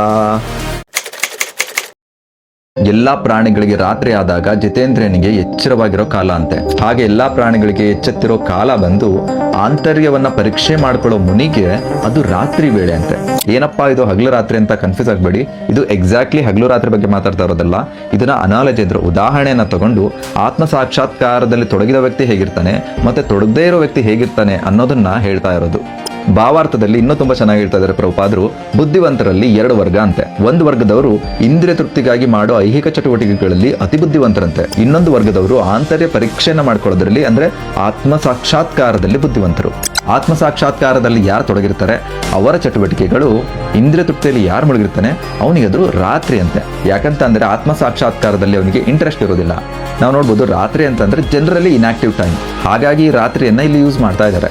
ಅದೇ ರೀತಿಯಲ್ಲಿ ಇಂದ್ರಿಯ ತೃಪ್ತಿಯನ್ನ ಯಾರು ಮಾಡ್ತಾ ಇರ್ತಾರೆ ಅವನ ಚಟುವಟಿಕೆಗಳು ಆತ್ಮ ಸಾಕ್ಷಾತ್ಕಾರದಲ್ಲಿ ಯಾರು ತೊಡಗಿರ್ತಾನೆ ಅವನಿಗೆ ಇಂಟ್ರೆಸ್ಟ್ ಬರೋದಿಲ್ಲ. ಸೊ ಅವನಿಗೆ ಬೋರ್ ಆಗೋಗುತ್ತೆ. ಹಾಗಾಗಿ ಇಂದ್ರಿಯ ತೃಪ್ತಿಯಾಗಿ ಯಾರು ಪರಿಶ್ರಮ ಪಡ್ತಾ ಇದ್ದಾನೆ ಅವನ ಡೇ ಅಂತಂದ್ರೆ ಅವನ ದಿನ ಇವನಿಗೆ ರಾತ್ರಿ ಆಗಿರುತ್ತೆ, ಯಾರಿಗೆ ಆತ್ಮ ಸಾಕ್ಷಾತ್ಕಾರ ಮಾಡ್ಕೊಳ್ತಾ ಇರೋನಿಗೆ. ಇನ್ನೊಂದು ಕ್ಲಿಯರ್ ಡಿಫರೆನ್ಸ್ ಕೊಟ್ಟಿದ್ದಾರೆ. ಯಾರು ಇಂದ್ರಿಯ ತೃಪ್ತಿಗೋಸ್ಕರ ಪರಿಶ್ರಮ ಪಡ್ತಾ ಇರ್ತಾರೆ ಅವರು ಆ ಪರಿಶ್ರಮ ಪಡೋದು ಕೂಡ ಅವರು ಮಲಗ್ದಂಗೆ ಅಂತೆ. ಯಾವಾಗ ಮಲಗಿದಾಗ ನಾವು ಕನಸನ್ನ ಕಾಣ್ತೀವಿ, ಆ ಕನಸಲ್ಲಿ ಸುಖ ಬರುತ್ತೆ ದುಃಖ ಬರುತ್ತೆ, ಅದಕ್ಕೆ ಅಟ್ಯಾಚ್ಮೆಂಟ್ ಆಗಿ ಅವನು ಅದನ್ನ ಅನುಭವಿಸ್ತಾ ಇರ್ತಾನಂತೆ. ಆದ್ರೆ ಆತ್ಮ ಸಾಕ್ಷಾತ್ಕಾರದಲ್ಲಿ ಯಾರು ತೊಡಗಿದ್ದಾನೆ ಅವನಿಗೆ ಈ ಸುಖ ದುಃಖಗಳೆಲ್ಲ ಅಸಡ್ಡೆ ಇರುತ್ತೆ. ಹಾಗಾಗಿ ಅವನು ಈ ಸುಖ ದುಃಖಗಳಿಗೆ ವಿಚಲಿತನಾಗದೆ ತನ್ನ ಪ್ರೋಗ್ರೆಸ್ ಅಲ್ಲಿ ಅವನು ಮುಂದುವರಿತಾ ಇರ್ತಾನೆ. ಈ ಶ್ಲೋಕ ಬಂದು ಯಾ ನಿಶಾ ಸರ್ವಭೂತಾನಾಂ ತಸ್ಯಾಂ ಜಾಗರ್ತಿ ಸಂಯಮಿ ಯಸ್ಯಾಂ ಜಾಗೃತಿ ಭೂತಾನಿ ಸಾ ನಿಶಾ ಪಶ್ಯತೋ ಮುನೇಃ. ನಿಮ್ಗೆ ಗೊತ್ತಾ ನದಿಗಳು ಹೇಗೆ ಸಮುದ್ರವನ್ನ ಸೇರ್ತವೆ ಅಂತ? ಇವತ್ತಿನ ಶ್ಲೋಕದಲ್ಲಿ ಕೃಷ್ಣ ಪ್ರಜ್ಞೆ ಉಳ್ಳವನು ಹೇಗಿರ್ತಾನೆ ಅಂತ ಹೇಳೋದಕ್ಕೆ ನದಿ ಮತ್ತೆ ಸಮುದ್ರದ ಎಕ್ಸಾಂಪಲ್ ಕೊಟ್ಟು ಹೇಳ್ತಾ ಇದ್ದಾರೆ. ಯಾವ ರೀತಿ ನದಿಗಳು ಸದಾ ಹರಿದು ಬಂದು ಸಮುದ್ರವನ್ನ ಸೇರ್ತವೆ, ಆಗ ಸಮುದ್ರ ವಿಚಲಿತವಾಗೋದಿಲ್ಲ, ತುಂಬಿ ಹರಿಯೋದಿಲ್ಲ, ಅದು ಶಾಂತವಾಗಿರುತ್ತೆ. ಅದೇ ರೀತಿಯಲ್ಲಿ ಅದೆಷ್ಟೋ ಆಸೆಗಳು ಅದೆಷ್ಟೋ ಕಾಮನೆಗಳು ಮನುಷ್ಯನ ಒಳಗೆ ಹರಿದು ಬರ್ತಾ ಇರ್ತವೆ ನದಿಯ ತರ. ಆದ್ರೆ ಯಾರ ಮನಸ್ಸು ನದಿಯ ತರ ಹರಿದು ಬರ್ತಾ ಇರೋ ಈ ಕಾಮಗಳಿಂದ ಮತ್ತೆ ಆಸೆಗಳಿಂದ ಕಲ್ಕೋದಿಲ್ಲ ಅವನು ನಿಜವಾದ ಶಾಂತಿಯನ್ನ ಸಾಧಿಸಬಲ್ಲ. ಮತ್ತೆ ಬಂದಂತ ಎಲ್ಲಾ ಕಾಮಗಳನ್ನು ತೃಪ್ತಿಪಡಿಸ್ತಾ ಯಾವ ಮನುಷ್ಯ ಬದುಕ್ತಾ ಇರ್ತಾನೆ ಅವನಿಗೆ ಯಾವತ್ತೂ ಶಾಂತಿ ದೊರೆಯೋದಿಲ್ಲ ಅಂತ ಕೃಷ್ಣ ಹೇಳ್ತಿದ್ದಾರೆ ಇಲ್ಲಿ. ನೋಡಿ, ಇದು ತುಂಬಾ ಇಂಟ್ರೆಸ್ಟಿಂಗ್ ಆಗಿದೆ. ನಿಮ್ಗೂ ಕೂಡ ಪೀಸ್ ಅಂದ್ರೆ ಶಾಂತಿ ಬೇಕು ಅಂತ ಅಂದ್ರೆ ನೀವು ಇದನ್ನ ಫಾಲೋ ಮಾಡಲೇಬೇಕು. ಅದೇನಪ್ಪಾ ಅಂದ್ರೆ ಎಲ್ಲಿ ತನಕ ನಮ್ಗೆ ಈ ಶರೀರ ಇರುತ್ತೆ ಅಲ್ಲಿ ತನಕ ಆಸೆಗಳು ಕಾಮನೆಗಳು ನಿರಂತರವಾಗಿ ಈ ನದಿ ಯಾವ ರೀತಿ ಸಾಗರಕ್ಕೆ ಪ್ರವೇಶ ಮಾಡುತ್ತೆ ಅದೇ ರೀತಿ ಬರ್ತಾನೆ ಇರುತ್ತೆ. ಅದನ್ನ ಯಾರು ಕೂಡ ತಡೆಯೋಕೆ ಆಗೋದಿಲ್ಲ. ಆದ್ರೆ ಬಂದಂತ ಬಯಕೆಗಳನ್ನೆಲ್ಲ ನಾವು ತೃಪ್ತಿಪಡಿಸ್ಬೇಕಂತ ಇಲ್ಲ. ಕೃಷ್ಣ ಪ್ರಜ್ಞೆಯಲ್ಲಿ ಅಥವಾ ಭಕ್ತಿಯಲ್ಲಿ ಯಾರಿರ್ತಾರೆ ಅವರು ಇಂದ್ರಿಯ ತೃಪ್ತಿಯನ್ನ ಬಿಟ್ಟಿರೋದ್ರಿಂದ ಅವರಿಗೆ ಈ ಬಯಕೆಗಳು ಬಂದರೂ ಕೂಡ ಅದನ್ನ ಈಡೇರಿಸಬೇಕು, ಅದನ್ನ ತೃಪ್ತಿಗೊಳಿಸಬೇಕು ಅಂತ ಅನ್ಸೋದಿಲ್ಲ. ಯಾಕಂತ ಅಂದ್ರೆ ಅವರಿಗೆ ಭಗವಂತನ ತೃಪ್ತಿಯೇ ಅವರ ತೃಪ್ತಿ ಆಗಿರುತ್ತೆ. ನಾವು ಹಿಂದಿನ ಶ್ಲೋಕದಲ್ಲಿ ಡಿಸ್ಕಸ್ ಮಾಡಿದ್ವಲ್ಲ, ಉನ್ನತ ರುಚಿ ಅಂದ್ರೆ ಹೈಯರ್ ಟೇಸ್ಟ್ ಅನ್ನ ಪಡೆದಿರ್ತಾರೆ. ಹಾಗಾಗಿ ಈ ಕೆಳಗಿನ ರುಚಿ ಇಂದ್ರಿಯ ತೃಪ್ತಿಯಲ್ಲಿ ಅಷ್ಟು ಆಸೆ ಬರೋದಿಲ್ಲ, ಹಾಗೆ ತೃಪ್ತಿ ಮಾಡ್ಕೋಬೇಕು ಅಂತಾನು ಅನ್ಸೋದಿಲ್ಲ. ನೋಡಿ, ಕೃಷ್ಣ ಪ್ರಜ್ಞೆಯಲ್ಲಿ ಇರೋನ್ಗೆ ಈ ತರ ಆಸೆಗಳು ಬಯಕೆಗಳು ಬರೋದಿಲ್ವಾ ಅಂತಂದ್ರೆ ಬರುತ್ತೆ, ನದಿಯ ತರನೇ ಹರ್ಕೊಂಡು ಬರುತ್ತೆ. ಆದ್ರೆ ಅವನು ಸಾಗರದಂತೆ ಇರ್ತಾನೆ ಭಗವಂತನ ದಿವ್ಯವಾದ ಪ್ರೇಮ ಸೇವೆನಲ್ಲಿ. ಹಾಗಾಗಿ ಅವುಗಳು ಬಂದರೂ ಕೂಡ ಅವನು ಕ್ಷೋಭೆಗೊಳಗಾಗೋದಿಲ್ಲ, ಡಿಸ್ಟರ್ಬ್ ಆಗೋದಿಲ್ಲ. ಇದೇ ಅವನು ಕೃಷ್ಣ ಪ್ರಜ್ಞೆಯಲ್ಲಿ ಇದಾನೆ ಅನ್ನೋದಕ್ಕೆ ಸಾಕ್ಷಾಧಾರ. ಕೊನೆಯದಾಗಿ ಹೇಳಬೇಕು ಅಂತಂದ್ರೆ ಯಾರೇ ಮನುಷ್ಯನಾಗ್ಲಿ ಅವನಿಗೆ ಆಸೆಗಳು ಕಾಮನೆಗಳು ಅಪೇಕ್ಷೆಗಳು ಬಂದೇ ಬರ್ತವೆ. ಈ ನದಿ ಯಾವ ರೀತಿ ಸಾಗರದಲ್ಲಿ ಎಂಟರ್ ಆಗುತ್ತೆ ಆ ತರ.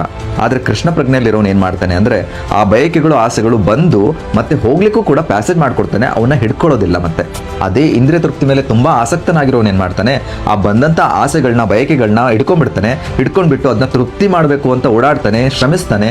ಅದು ಯಾವಾಗ ತೃಪ್ತಿ ಆಗೋದಿಲ್ಲ ಅವನು ಅಶಾಂತತೆ ಆಗ್ತಾನೆ, ಅಂದ್ರೆ ಫುಲ್ಲಿ ಡಿಸ್ಟರ್ಬ್ ಆಗ್ತಾನೆ. ಅವನು ಮಾಡೋ ಒಂದು ದೊಡ್ಡ ಮೂರ್ಖತನ ಏನು ಅಂತಂದ್ರೆ ಅವನ ಆತ್ಮದ ಅಪೇಕ್ಷೆಗಳನ್ನ ಮರೆತು ಬಿಡ್ತಾನೆ, ದೇಹದ ಅಪೇಕ್ಷೆಗಳ ಮೇಲೆ ತುಂಬಾ ಕಾನ್ಸಂಟ್ರೇಟ್ ತುಂಬಾ ಫೋಕಸ್ ಮಾಡ್ತಾ ಹೋಗ್ತಾನೆ. ಆದ್ರೆ ಕೃಷ್ಣ ಪ್ರಜ್ಞೆ ಉಳ್ಳವನ ಕೇಸ್ನಲ್ಲಿ ಅದು ರಿವರ್ಸ್. ಅವನು ಆತ್ಮದ ಅಪೇಕ್ಷೆಯಲ್ಲಿ ತೊಡಗಿರೋದ್ರಿಂದ ಅವನಿಗೆ ದೇಹದ ಅಪೇಕ್ಷೆಗಳೆಲ್ಲ ಸಣ್ಣದಾಗಿ ಕೀಳರಿಮೆಯಾಗಿ ಕಾಣ್ತಾ ಬರುತ್ತೆ. ಮತ್ತೆ ಭಗವಂತ ಎಲ್ರಿಗೂ ಹೆಲ್ಪ್ ಮಾಡ್ತಾನೆ, ಎಸ್ಪೆಷಲಿ ಕೃಷ್ಣ ಪ್ರಜ್ಞೆಯಲ್ಲಿರೋನ್ಗೆ ಇನ್ನೂ ತುಂಬಾ ಹೆಲ್ಪ್ ಮಾಡಿ ಸಾಥ್ ಕೊಟ್ಟು ಅವನನ್ನ ಮೇಲಕ್ಕೆತ್ತಾನೆ. ಈ ಶ್ಲೋಕ ಬಂದು ಆಪೂರ್ಯಮಾಣ ಮಚಲ ಪ್ರತಿಷ್ಠಂ ಸಮುದ್ರಮಾಪಃ ಪ್ರವಿಶಂತಿ ಯದ್ವತ್ ತದ್ವತ್ ಕಾಮಾಯಂ ಪ್ರವಿಶಂತಿ ಸರ್ವೇ ಸಶಾಂತಿ ಮಾಪ್ನೋತಿ ನ ಕಾಮಕಾಮಿ. ನಿಮ್ಗೆ ಇನ್ನೊಂದು ಹೇಳೋದು ಮರ್ತೆ, ಇನ್ನು ಮುಂದಿನ 2 ಶ್ಲೋಕಗಳನ್ನ ಮುಗಿಸಿದ್ರೆ 2ನೇ ಅಧ್ಯಾಯವನ್ನ ಕಂಪ್ಲೀಟ್ಲಿ ಮುಗಿಸ್ತಾ ಇದೀವಿ. ಮುಂದಿನ 2 ಶ್ಲೋಕಗಳು ತುಂಬಾ ಇಂಪಾರ್ಟೆಂಟ್, ಮಿಸ್ ಮಾಡ್ಕೋಬೇಡಿ. ಹರೇ ಕೃಷ್ಣ. ಆಸೆ ಬಯಕೆಗಳೇ ಇಲ್ಲದ ಹಾಗೆ ಯಾರಾದ್ರೂ ಇರೋಕ್ಕಾಗುತ್ತಾ? ಈ ಶ್ಲೋಕದಲ್ಲಿ ಕೃಷ್ಣ ಹೇಳ್ತಿದ್ದಾರೆ, ಯಾವ ಮನುಷ್ಯ ಎಲ್ಲ ಇಂದ್ರಿಯ ತೃಪ್ತಿಯ ಬಯಕೆಯನ್ನ ತ್ಯಜಿಸಿದ್ದಾನೋ, ಬಯಕೆಗಳಿಂದ ಮುಕ್ತನಾಗಿ ಬದುಕುತ್ತಾನೋ, ಹಾಗೆ ಒಡೆತನದ ಭಾವವನ್ನು ಸಂಪೂರ್ಣವಾಗಿ ಬಿಟ್ಟು ಬಿಟ್ಟಿದ್ದಾನೋ, ಮತ್ತೆ ಅಹಂಕಾರ ರಹಿತನಾಗಿದ್ದಾನೋ, ಅವನು ನಿಜವಾದ ಶಾಂತಿಯನ್ನ ಸಾಧಿಸಬಲ್ಲ ಅಂತ ಮತ್ತೆ ಹೇಳ್ತಾ ಇದ್ದಾರೆ ಕೃಷ್ಣ ಇಲ್ಲಿ. ಏನಪ್ಪಾ ಈ ತರ ಅಂತಂದ್ರೆ, ಒಂದು ಜೀವ ಇದೆ ಅಂತ ಅಂದ್ರೆ ಅದಕ್ಕೆ ಬಯಕೆಗಳು, ಆಸೆಗಳು ಮತ್ತೆ ಇಂದ್ರಿಯಗಳು ಇರಲೇಬೇಕು. ಇವ್ಯಾವು ಇಲ್ಲ ಅಂತಂದ್ರೆ ಅದು ಕಲ್ಲಾಗೋಗುತ್ತೆ. ಆದ್ರೆ ಕೃಷ್ಣ ಇಲ್ಲಿ ಹೇಳ್ತಾ ಇರೋದು ಕಾಮರಹಿತನಾಗಿರೋದು ಅಂತಂದ್ರೆ ಇಂದ್ರಿಯ ತೃಪ್ತಿಯಲ್ಲಿ ಯಾವುದೇ ಬಯಕೆಗಳು ಇಲ್ಲದೆ ಇರೋದು. ಇನ್ನೊಂದು ಮಾತಲ್ಲಿ ಹೇಳೋದಾದ್ರೆ, ಕೃಷ್ಣ ಪ್ರಜ್ಞೆನಲ್ಲಿ ಆಸಕ್ತಿ ತೋರಿಸ್ತಾ ಬಯಕೆಯನ್ನ ಹೆಚ್ಚಿಗೆ ಮಾಡ್ಕೊಳೋದನ್ನ ವಾಸ್ತವವಾಗಿ ಕಾಮರಹಿತವಾಗಿರೋದು ಅಂತಾನೆ ಕನ್ಸಿಡರ್ ಮಾಡೋದು. ಇನ್ನೊಂದನ್ನು ಕೂಡ ಶ್ಲೋಕದಲ್ಲಿ ಹೇಳಿದ್ರು, ಯಾರು ಒಡೆತನದ ಭಾವವನ್ನ ಸಂಪೂರ್ಣವಾಗಿ ಬಿಟ್ಟಿದ್ದಾನೋ ಅಂತ. ಹಾಗಂದ್ರೆ ಇಡೀ ಜಗತ್ತು ಕೃಷ್ಣನಿಗೆ ಸೇರಿದ್ದು. ಈಶಾವಾಸ್ಯಂ ಇದಂ ಸರ್ವಂ ಅಂತ. ಇಡೀ ಜಗತ್ತು ಕೃಷ್ಣನದಾದ್ಮೇಲೆ ನನ್ನದು ಅನ್ನೋದು ಏನಿದೆ, ನನ್ನದು ಅನ್ನೋ ಹುಸಿಯಾದ ಭಾವದಿಂದ ಹೊರಗೆ ಬಂದು ನನ್ನದು ಅನ್ನೋದು ಏನೂ ಇಲ್ಲಪ್ಪ, ಎಲ್ಲದೂ ಕೃಷ್ಣನದೇ, ಎಲ್ಲದನ್ನೂ ಕೂಡ ನಾನು ಕೃಷ್ಣನ ಸೇವಿನಲ್ಲಿ ತೊಡಗಿಸ್ಕೋಬೇಕು ಅನ್ನೋದು ಬಯಕೆ ಯಾವಾಗ ಬರುತ್ತೆ, ಅದನ್ನ ನಾವು ಕೃಷ್ಣ ಪ್ರಜ್ಞೆ ಅಂತ ಕರಿತೀವಿ. ಮತ್ತೊಂದನ್ನ ಶ್ಲೋಕದಲ್ಲಿ ಮೆನ್ಷನ್ ಮಾಡಿದ್ರು ಅಹಂಕಾರದ ಬಗ್ಗೆ. ಇದಕ್ಕೆ ಭಕ್ತ ಹನುಮಂತ ಬೆಸ್ಟ್ ಎಕ್ಸಾಂಪಲ್ ಆಗ್ತಾರೆ. ಯಾವಾಗ ರಾವಣ ಹನುಮಂತನಿಗೆ ನೀನು ಯಾರು ಅಂತ ಕೇಳ್ತಾರೆ, ಅವಾಗ ಹನುಮಂತ ತನ್ನ ಬಗ್ಗೆ ತಾನು ತುಂಬಾ ಹೇಳ್ಕೋಬಹುದಿತ್ತು. ನಾನು ಕೇಸರಿ ರಾಜನ ಮಗ, ನಾನು ಅಷ್ಟ ಸಿದ್ಧಿಯನ್ನ ಪಡ್ಕೊಂಡವನು, ನಾನು ಸಮುದ್ರವನ್ನ ಹಾರಿ ಬಂದೆ, ಹಾಗೆ ತುಂಬಾ ಹೇಳ್ಬೋದಿತ್ತು. ಆದ್ರೆ ಹನುಮಂತ ಎಲ್ಲ ಅಹಂಕಾರವನ್ನ ಬಿಟ್ಟು ಅತಿ ವಿನಮ್ರತೆಯಿಂದ ನಾನು ರಾಮನ ಬಂಟ, ನಾನು ರಾಮನ ಸೇವಕ ಅಂತ ಹೇಳಿದ್ದು. ನಮ್ಮೆಲ್ಲರ ನಿಜವಾದ ಸ್ಥಾನ ಬಂದು ಕೂಡ ಸೇವಕ. ಅದನ್ನ ಭಕ್ತ ಹನುಮಂತ ಎಕ್ಸಾಕ್ಟ್ಲಿ ತೋರಿಸ್ತಾ ಇದ್ದಾರೆ ಅವರ ಓನ್ ಎಕ್ಸಾಂಪಲ್ ಇಂದ. ಹಾಗಾಗಿ ಯಾರು ತನ್ನನ್ನ ತಾನು ಕೃಷ್ಣನ ಸೇವಕ ಅಂದ್ಕೊಂಡು ಒಡೆಯನ ಭಾವವನ್ನ ಬಿಟ್ಟು, ಅಹಂಕಾರವನ್ನ ಬಿಟ್ಟು, ಹಾಗೆ ಇಂದ್ರಿಯ ತೃಪ್ತಿಯ ಮೇಲಿರೋ ಬಯಕೆಗಳು, ಆಸೆಗಳನ್ನು ಬಿಟ್ಟು ಕೃಷ್ಣನ ದಿವ್ಯಮಯವಾದ ಸೇವೆಯಲ್ಲಿ ತೊಡಗ್ತಾನೆ, ಅವನು ನಿಜವಾದ ಶಾಂತಿಯನ್ನ ಪಡೆಯಬಲ್ಲ ಅಂತ ಕೃಷ್ಣ ಅಲ್ಲಿ ಹೇಳ್ತಿರೋದು. ಭಗವದ್ಗೀತೆಯ ಉದಾಹರಣೆಯನ್ನೇ ತಗೊಳ್ಳಿ. ಅರ್ಜುನನಿಗೆ ತನ್ನ ಇಂದ್ರಿಯ ತೃಪ್ತಿಗೋಸ್ಕರ ತಾನು ಯುದ್ಧ ಮಾಡಬಾರ್ದು ಅಂತ ಅನಿಸ್ತು. ಅದಕ್ಕೆ ಕೃಷ್ಣನಿಗೆ ಹೇಳಿದ್ದು ಮೊದಲನೇ ಚಾಪ್ಟರ್ ನಲ್ಲಿ, ನಾನು ಯುದ್ಧ ಮಾಡಲ್ಲ ಕೃಷ್ಣ ಅಂತ. ಆದ್ರೆ ಕೃಷ್ಣ ಯಾವಾಗ ಭಗವದ್ಗೀತೆಯನ್ನ ಬೋಧಿಸ್ತಾರೆ, ಅದಾದ್ಮೇಲೆ ಅರ್ಜುನ ಹೇಳ್ತಾನೆ ಕರಿಷೇ ವಚನಂ ತವ ಅಂತ. ಹಾಗಂದ್ರೆ ಕೃಷ್ಣ ನೀನ್ ಹೇಗೆ ಹೇಳ್ತೀಯೋ ಹಾಗೆ ಅಂತ. ಅಂದ್ರೆ ಅರ್ಜುನ ತನ್ನ ಇಂದ್ರಿಯ ತೃಪ್ತಿಗೋಸ್ಕರ ಯುದ್ಧ ಮಾಡಲ್ಲ ಅಂತ ಹೇಳ್ದ. ಆದ್ರೆ ಕೃಷ್ಣನ ತೃಪ್ತಿಗೋಸ್ಕರ ಇವಾಗ ನಾನು ಯುದ್ಧ ಮಾಡ್ತೀನಿ, ನನ್ನ ಬೆಸ್ಟ್ ಆಫ್ ದ ಕೆಪಾಸಿಟಿ ಅಂತ ಹೇಳ್ತಾ ಇರೋದು. ಕೊನೆಯದಾಗಿ ಹೇಳೋದಾದ್ರೆ, ಕೃಷ್ಣ ಪ್ರಜ್ಞೆಯನ್ನ ಅರಿತುಕೊಳ್ಳೋದೇ ನಿಜವಾದ ಶಾಂತಿಯ ಮೂಲ ಸೂತ್ರ ಅಂತ. ಈ ಶ್ಲೋಕ ಬಂದು ವಿಹಾಯ ಕಾಮಾನ್ ಯಹ ಸರ್ವಾನ್ ಪುಮಾಂಶ್ಚರತಿ ನಿಸ್ಪೃಹಃ ನಿರ್ಮಮೋ ನಿರಹಂಕಾರಃ ಸಶಾಂತಿಮಧಿಗಚ್ಚತಿ. ನಾನು ನಿಮ್ಗೆ ಭಗವದ್ಗೀತೆಯ 2ನೇ ಅಧ್ಯಾಯವನ್ನ ಶುರು ಮಾಡ್ಬೇಕಾರನೆ ಹೇಳಿದ್ದೆ. ಭಗವದ್ಗೀತೆಯ 2ನೇ ಅಧ್ಯಾಯವನ್ನ ಶುರು ಮಾಡ್ತಾ ಇದೀವಿ ಈಗ. ಆಕ್ಚುಲ್ ಆಗಿ ನೋಡಿದ್ರೆ 2ನೇ ಅಧ್ಯಾಯದಲ್ಲೇ ಭಗವದ್ಗೀತೆ ಮುಗ್ದೋಗುತ್ತೆ. ಅದೇ ನಿಟ್ಟಿನಲ್ಲಿ 2ನೇ ಅಧ್ಯಾಯದಲ್ಲಿ ಬರೋ 71 ಶ್ಲೋಕಗಳನ್ನ ಮುಗಿಸ್ಬಿಟ್ಟು 72ನೇದು ಅಂದ್ರೆ ಕೊನೆಯ ಶ್ಲೋಕದಲ್ಲಿ ಇದೀವಿ ಈಗ. ಈ 71 ಶ್ಲೋಕದಲ್ಲಿ ಇಡೀ ಭಗವದ್ಗೀತೆಯ ಸಾರವೇ ಅಡಗಿತ್ತು. ಮೊದಲಿಗೆ ಅರ್ಜುನ ವಿಷಾದ ಪಡೋದನ್ನ ನೋಡಿದ್ವಿ. 2ನೇದಾಗಿ ಕೃಷ್ಣನಿಗೆ ಯಾವ ರೀತಿ ಅರ್ಜುನ ಶರಣಾದ ಅಂತ ನೋಡಿದ್ವಿ. ಶರಣಾದ ತಕ್ಷಣ ಕೃಷ್ಣ ಯಾವ ರೀತಿ ಗುರುವಿನ ಸ್ಥಾನವನ್ನ ತಗೊಂಡು ಅರ್ಜುನನಿಗೆ ಬೈದು ಬುದ್ಧಿ ಹೇಳ್ತಾ ಹೋದ್ರು ಅಂತ ನೋಡಿದ್ವಿ. ಬುದ್ಧಿಯನ್ನ ಹೇಳೋದ್ರಲ್ಲಿ ಆತ್ಮದ ಪರಿಚಯವನ್ನ ಮಾಡಿಕೊಟ್ರು. ಯುದ್ಧವನ್ನ ಮಾಡಿದ್ರೆ ಏನಾಗುತ್ತೆ, ಮಾಡದೇ ಇದ್ರೆ ಏನಾಗುತ್ತೆ ಅಂತ ಹೇಳಿದ್ರು. ಅದಾದ್ಮೇಲೆ ಕರ್ಮದ ಫಿಲಾಸಫಿ ಹೇಳಿದ್ರು. ಆಮೇಲೆ ಕರ್ಮ ರಹಿತವಾಗಿ ಯಾವ ರೀತಿ ನಾವು ಕೆಲಸ ಮಾಡ್ಬೋದಂತ ಹೇಳಿದ್ರು. ಆಮೇಲೆ ಕೃಷ್ಣ ಪ್ರಜ್ಞೆ ಎಷ್ಟು ಗ್ರೇಟ್ ಅಂತ ಹೇಳಿದ್ರು. ಅದಾದ್ಮೇಲೆ ಕೃಷ್ಣ ಪ್ರಜ್ಞೆಯಲ್ಲಿ ವರ್ಕ್ ಮಾಡೋನು ಯಾವ ರೀತಿ ಇರ್ತಾನೆ ಅಂತಾನು ಹೇಳಿದ್ರು. ಅದಾದ್ಮೇಲೆ ಇಂದ್ರಿಯ ನಿಗ್ರಹವನ್ನ ಯಾವ ರೀತಿ ಮಾಡಬೇಕು ಅಂತ ತುಂಬಾ ಶ್ಲೋಕಗಳಲ್ಲಿ ಹೇಳ್ಕೊಟ್ಟು ನಿಜವಾದ ಶಾಂತಿಯನ್ನ ಯಾವ ರೀತಿ ನಾವು ಸಾಧಿಸಬಹುದು ಅಂತ ಹೇಳ್ಕೊಟ್ರು. ಈಗ ಕೊನೆಯ ಶ್ಲೋಕ 72ನೇ ಶ್ಲೋಕದಲ್ಲಿ ಹೇಳ್ತಾ ಇದ್ದಾರೆ, ಏಷಾ ಬ್ರಾಹ್ಮಿ ಸ್ಥಿತಿ ಪಾರ್ಥ ನೈನಾಂ ಪ್ರಾಪ್ಯ ವಿಮುಹ್ಯತಿ ಸ್ಥಿತ್ವಾ ಸ್ಯಾಮಂತ ಕಾಲೇಪಿ ಬ್ರಹ್ಮ ನಿರ್ವಾಣ ಮೃಚ್ಛತಿ. ಹಾಗಂದ್ರೆ ನಾನು ಇಲ್ಲಿ ತನಕ ಏನೆಲ್ಲ ಹೇಳಿದ್ನಲ್ಲ ಅರ್ಜುನ, ಇದು ಆಧ್ಯಾತ್ಮಿಕವಾಗಿ ಬದುಕೋ ರೀತಿ ಮತ್ತೆ ದೇವ ಸಮ್ಮತ ರೀತಿ. ಇದನ್ನ ಯಾರು ಅರ್ಥ ಮಾಡ್ಕೊಳ್ತಾರೆ ಅವರು ಭ್ರಮೆಗೆ ಒಳಗಾಗೋದಿಲ್ಲ. ಹಾಗೆ ಯಾರಾದ್ರೂ ಸಾವಿನ ಗಳಿಗೆಯಲ್ಲೂ ಈ ಸ್ಥಿತಿ ಅಂತಂದ್ರೆ ಕೃಷ್ಣ ಪ್ರಜ್ಞೆಯ ಸ್ಥಿತಿಯಲ್ಲಿದ್ರೆ ಅವನು ಭಗವದ್ಧಾಮವನ್ನ ಸೇರೋದು ಖಚಿತ ಅಂತ. ನಾವು ಕರ್ಮಣ್ಯವಾಧಿಕಾರಸ್ತೆ ಮಾಫಲೇಶು ಕದಾಚನ ಶ್ಲೋಕವನ್ನ ಡಿಸ್ಕಸ್ ಮಾಡ್ಬೇಕಾದ್ರೆ ಈ ಪಾಯಿಂಟ್ ಕೂಡ ಡಿಸ್ಕಸ್ ಮಾಡಿದ್ವಿ. ಏನಪ್ಪಾ ಅಂದ್ರೆ ಕೃಷ್ಣ ಅರ್ಜುನನಿಗೆ ಭಗವದ್ಗೀತೆಯನ್ನ ಇಮಿಡಿಯೇಟ್ ರಿಸಲ್ಟ್ ಗೋಸ್ಕರ ಬೋಧಿಸ್ತಾ ಇಲ್ಲ. ಎಂಡ್ ಗೋಲ್, ಈ ಹ್ಯೂಮನ್ ಲೈಫ್ ಏನಿದೆ, ಮಾನವ ಜನ್ಮದ ಕಟ್ಟ ಕಡೆಯ ಗುರಿಗೋಸ್ಕರ ಕೃಷ್ಣ ಈ ಭಗವದ್ಗೀತೆಯನ್ನ ಬೋಧಿಸ್ತಾ ಇರೋದು ಅಂತ. ಆ ಗುರಿ ನಮ್ಮ ಶಾಶ್ವತ ಮನೆ ಭಗವದ್ಧಾಮ ವೈಕುಂಠ ಲೋಕವನ್ನ ಸೇರೋದು ಅಂತ ನಮ್ಗೆ ಗೊತ್ತಿತ್ತು. ಅದನ್ನ ಇಲ್ಲಿ ಕೃಷ್ಣ ಮತ್ತೆ ಕನ್ಫರ್ಮ್ ಮಾಡ್ತಾ ಇದ್ದಾರೆ. ಈ ಸ್ಥಿತಿ ಅಂದ್ರೆ ಕೃಷ್ಣ ಪ್ರಜ್ಞೆಯಲ್ಲಿ ಯಾರಿರ್ತಾರೆ ಅವನು ಭಗವದ್ ಧಾಮವನ್ನ ತಲುಪ್ತಾನೆ ಅಂತ. ಇಲ್ಲಿ ಪ್ರಭುಪಾದರು ಭಾವಾರ್ಥದಲ್ಲಿ ಇನ್ನೂ ಚೆನ್ನಾಗಿ ಎಕ್ಸ್ಪ್ಲೇನ್ ಮಾಡ್ತಾ ಇದ್ದಾರೆ. ಈ ಕೃಷ್ಣ ಪ್ರಜ್ಞೆಯನ್ನ ಯಾರು ಬೇಕಾದ್ರೂ 1 ನಿಮಿಷದಲ್ಲಿ ಅಚೀವ್ ಮಾಡ್ಬೋದಂತೆ, ಅಥವಾ ಅವನಿಗೆ ಲಕ್ಷಾಂತರ ಜನ್ಮ ಆದ್ಮೇಲೂ ಕೂಡ ಇದು ಸಿಗೋದಿಲ್ವಂತೆ. ಇದು ಬಂದು ವಸ್ತು ಸ್ಥಿತಿಯನ್ನ ಅರ್ಥ ಮಾಡ್ಕೊಂಡು ಅದನ್ನ ಒಪ್ಕೊಳ್ಳೋದ್ರಲ್ಲಿದೆ ಅಂತ ಹೇಳ್ತಾ ಇದ್ದಾರೆ. ಹಾಗೆ ಇಲ್ಲಿ ಮುಂದುವರೆಸಿ ಹೇಳ್ತಾ ಇದ್ದಾರೆ, ಈ ಲೋಕದಲ್ಲಿ ಇಂದ್ರಿಯ ತೃಪ್ತಿಗಳಿಗೋಸ್ಕರ ಚಟುವಟಿಕೆ ನಡೀತಾ ಇರ್ತವೆ, ಆದ್ರೆ ಭಗವದ್ಧಾಮ ವೈಕುಂಠ ಲೋಕಗಳಲ್ಲಿ ಕೃಷ್ಣ ಪ್ರಜ್ಞೆಯ ಚಟುವಟಿಕೆಗಳು ನಡೀತಾ ಇರ್ತವೆ ಅಂತ. ಸೊ ಯಾವಾಗ ಭಕ್ತನಾಗಬೇಕು ಅಂತ ಬಯಸೋನು ಕೃಷ್ಣ ಪ್ರಜ್ಞೆಯ ಆಕ್ಟಿವಿಟೀಸ್ ಅಂದ್ರೆ ಚಟುವಟಿಕೆಗಳನ್ನ ಈ ಲೋಕದಲ್ಲೇ ಮಾಡ್ತಾ ಇರ್ತಾನೆ, ಅವನು ಭಗವದ್ಧಾಮವನ್ನ ಪ್ರವೇಶಿಸಿದಂತೆ ಅಂತ ಹೇಳ್ತಾ ಇದ್ದಾರೆ. ಇಲ್ಲಿ ನಾವೆಷ್ಟೋ ಜನ ಅನ್ಕೊಂತೀವಿ ಸತ್ತ ಮೇಲೆ ಮುಕ್ತಿಯನ್ನ ಪಡೆಯೋದು ಅಂತ, ಆದ್ರೆ ಭಗವದ್ಗೀತೆ ಹೇಳ್ಕೊಡುತ್ತೆ ಸಗುಣಾನ್ ಸಮತೀತ್ಯೇತಾನ್ ಬ್ರಹ್ಮಭೂಯಾಯ ಕಲ್ಪತೆ ಅಂತ. ಹಾಗಂದ್ರೆ ಭಗವಂತನ ಭಕ್ತಿಪೂರ್ವಕ ಸೇವೆಯನ್ನ ಮುಕ್ತಿ ಪಡೆದ ಸ್ಥಿತಿ ಅಂತ ಹೇಳ್ತಾ ಇದೆ. ಇಲ್ಲಿಗೆ 2ನೇ ಅಧ್ಯಾಯದ 72 ಶ್ಲೋಕಗಳನ್ನು ಕೂಡ ಪರಿಪೂರ್ಣವಾಗಿ ಕಂಪ್ಲೀಟ್ ಮಾಡಿದ್ದೀವಿ. ಹಾಗೆ ಹೋಗಬೇಡಿ, ಮುಂದಿನ ವಿಡಿಯೋಗಳಿಗಾಗಿ ಎಕ್ಸ್ಪ್ಲೋರ್ ವಿತ್ ಸೃಜನ್ ಚಾನೆಲ್ಗೆ ಸಬ್ಸ್ಕ್ರೈಬ್ ಮಾಡಿ ಮತ್ತು ಆನಂದ ಮತ್ತು ಸಂತೋಷವನ್ನು ಅನುಭವಿಸಿ.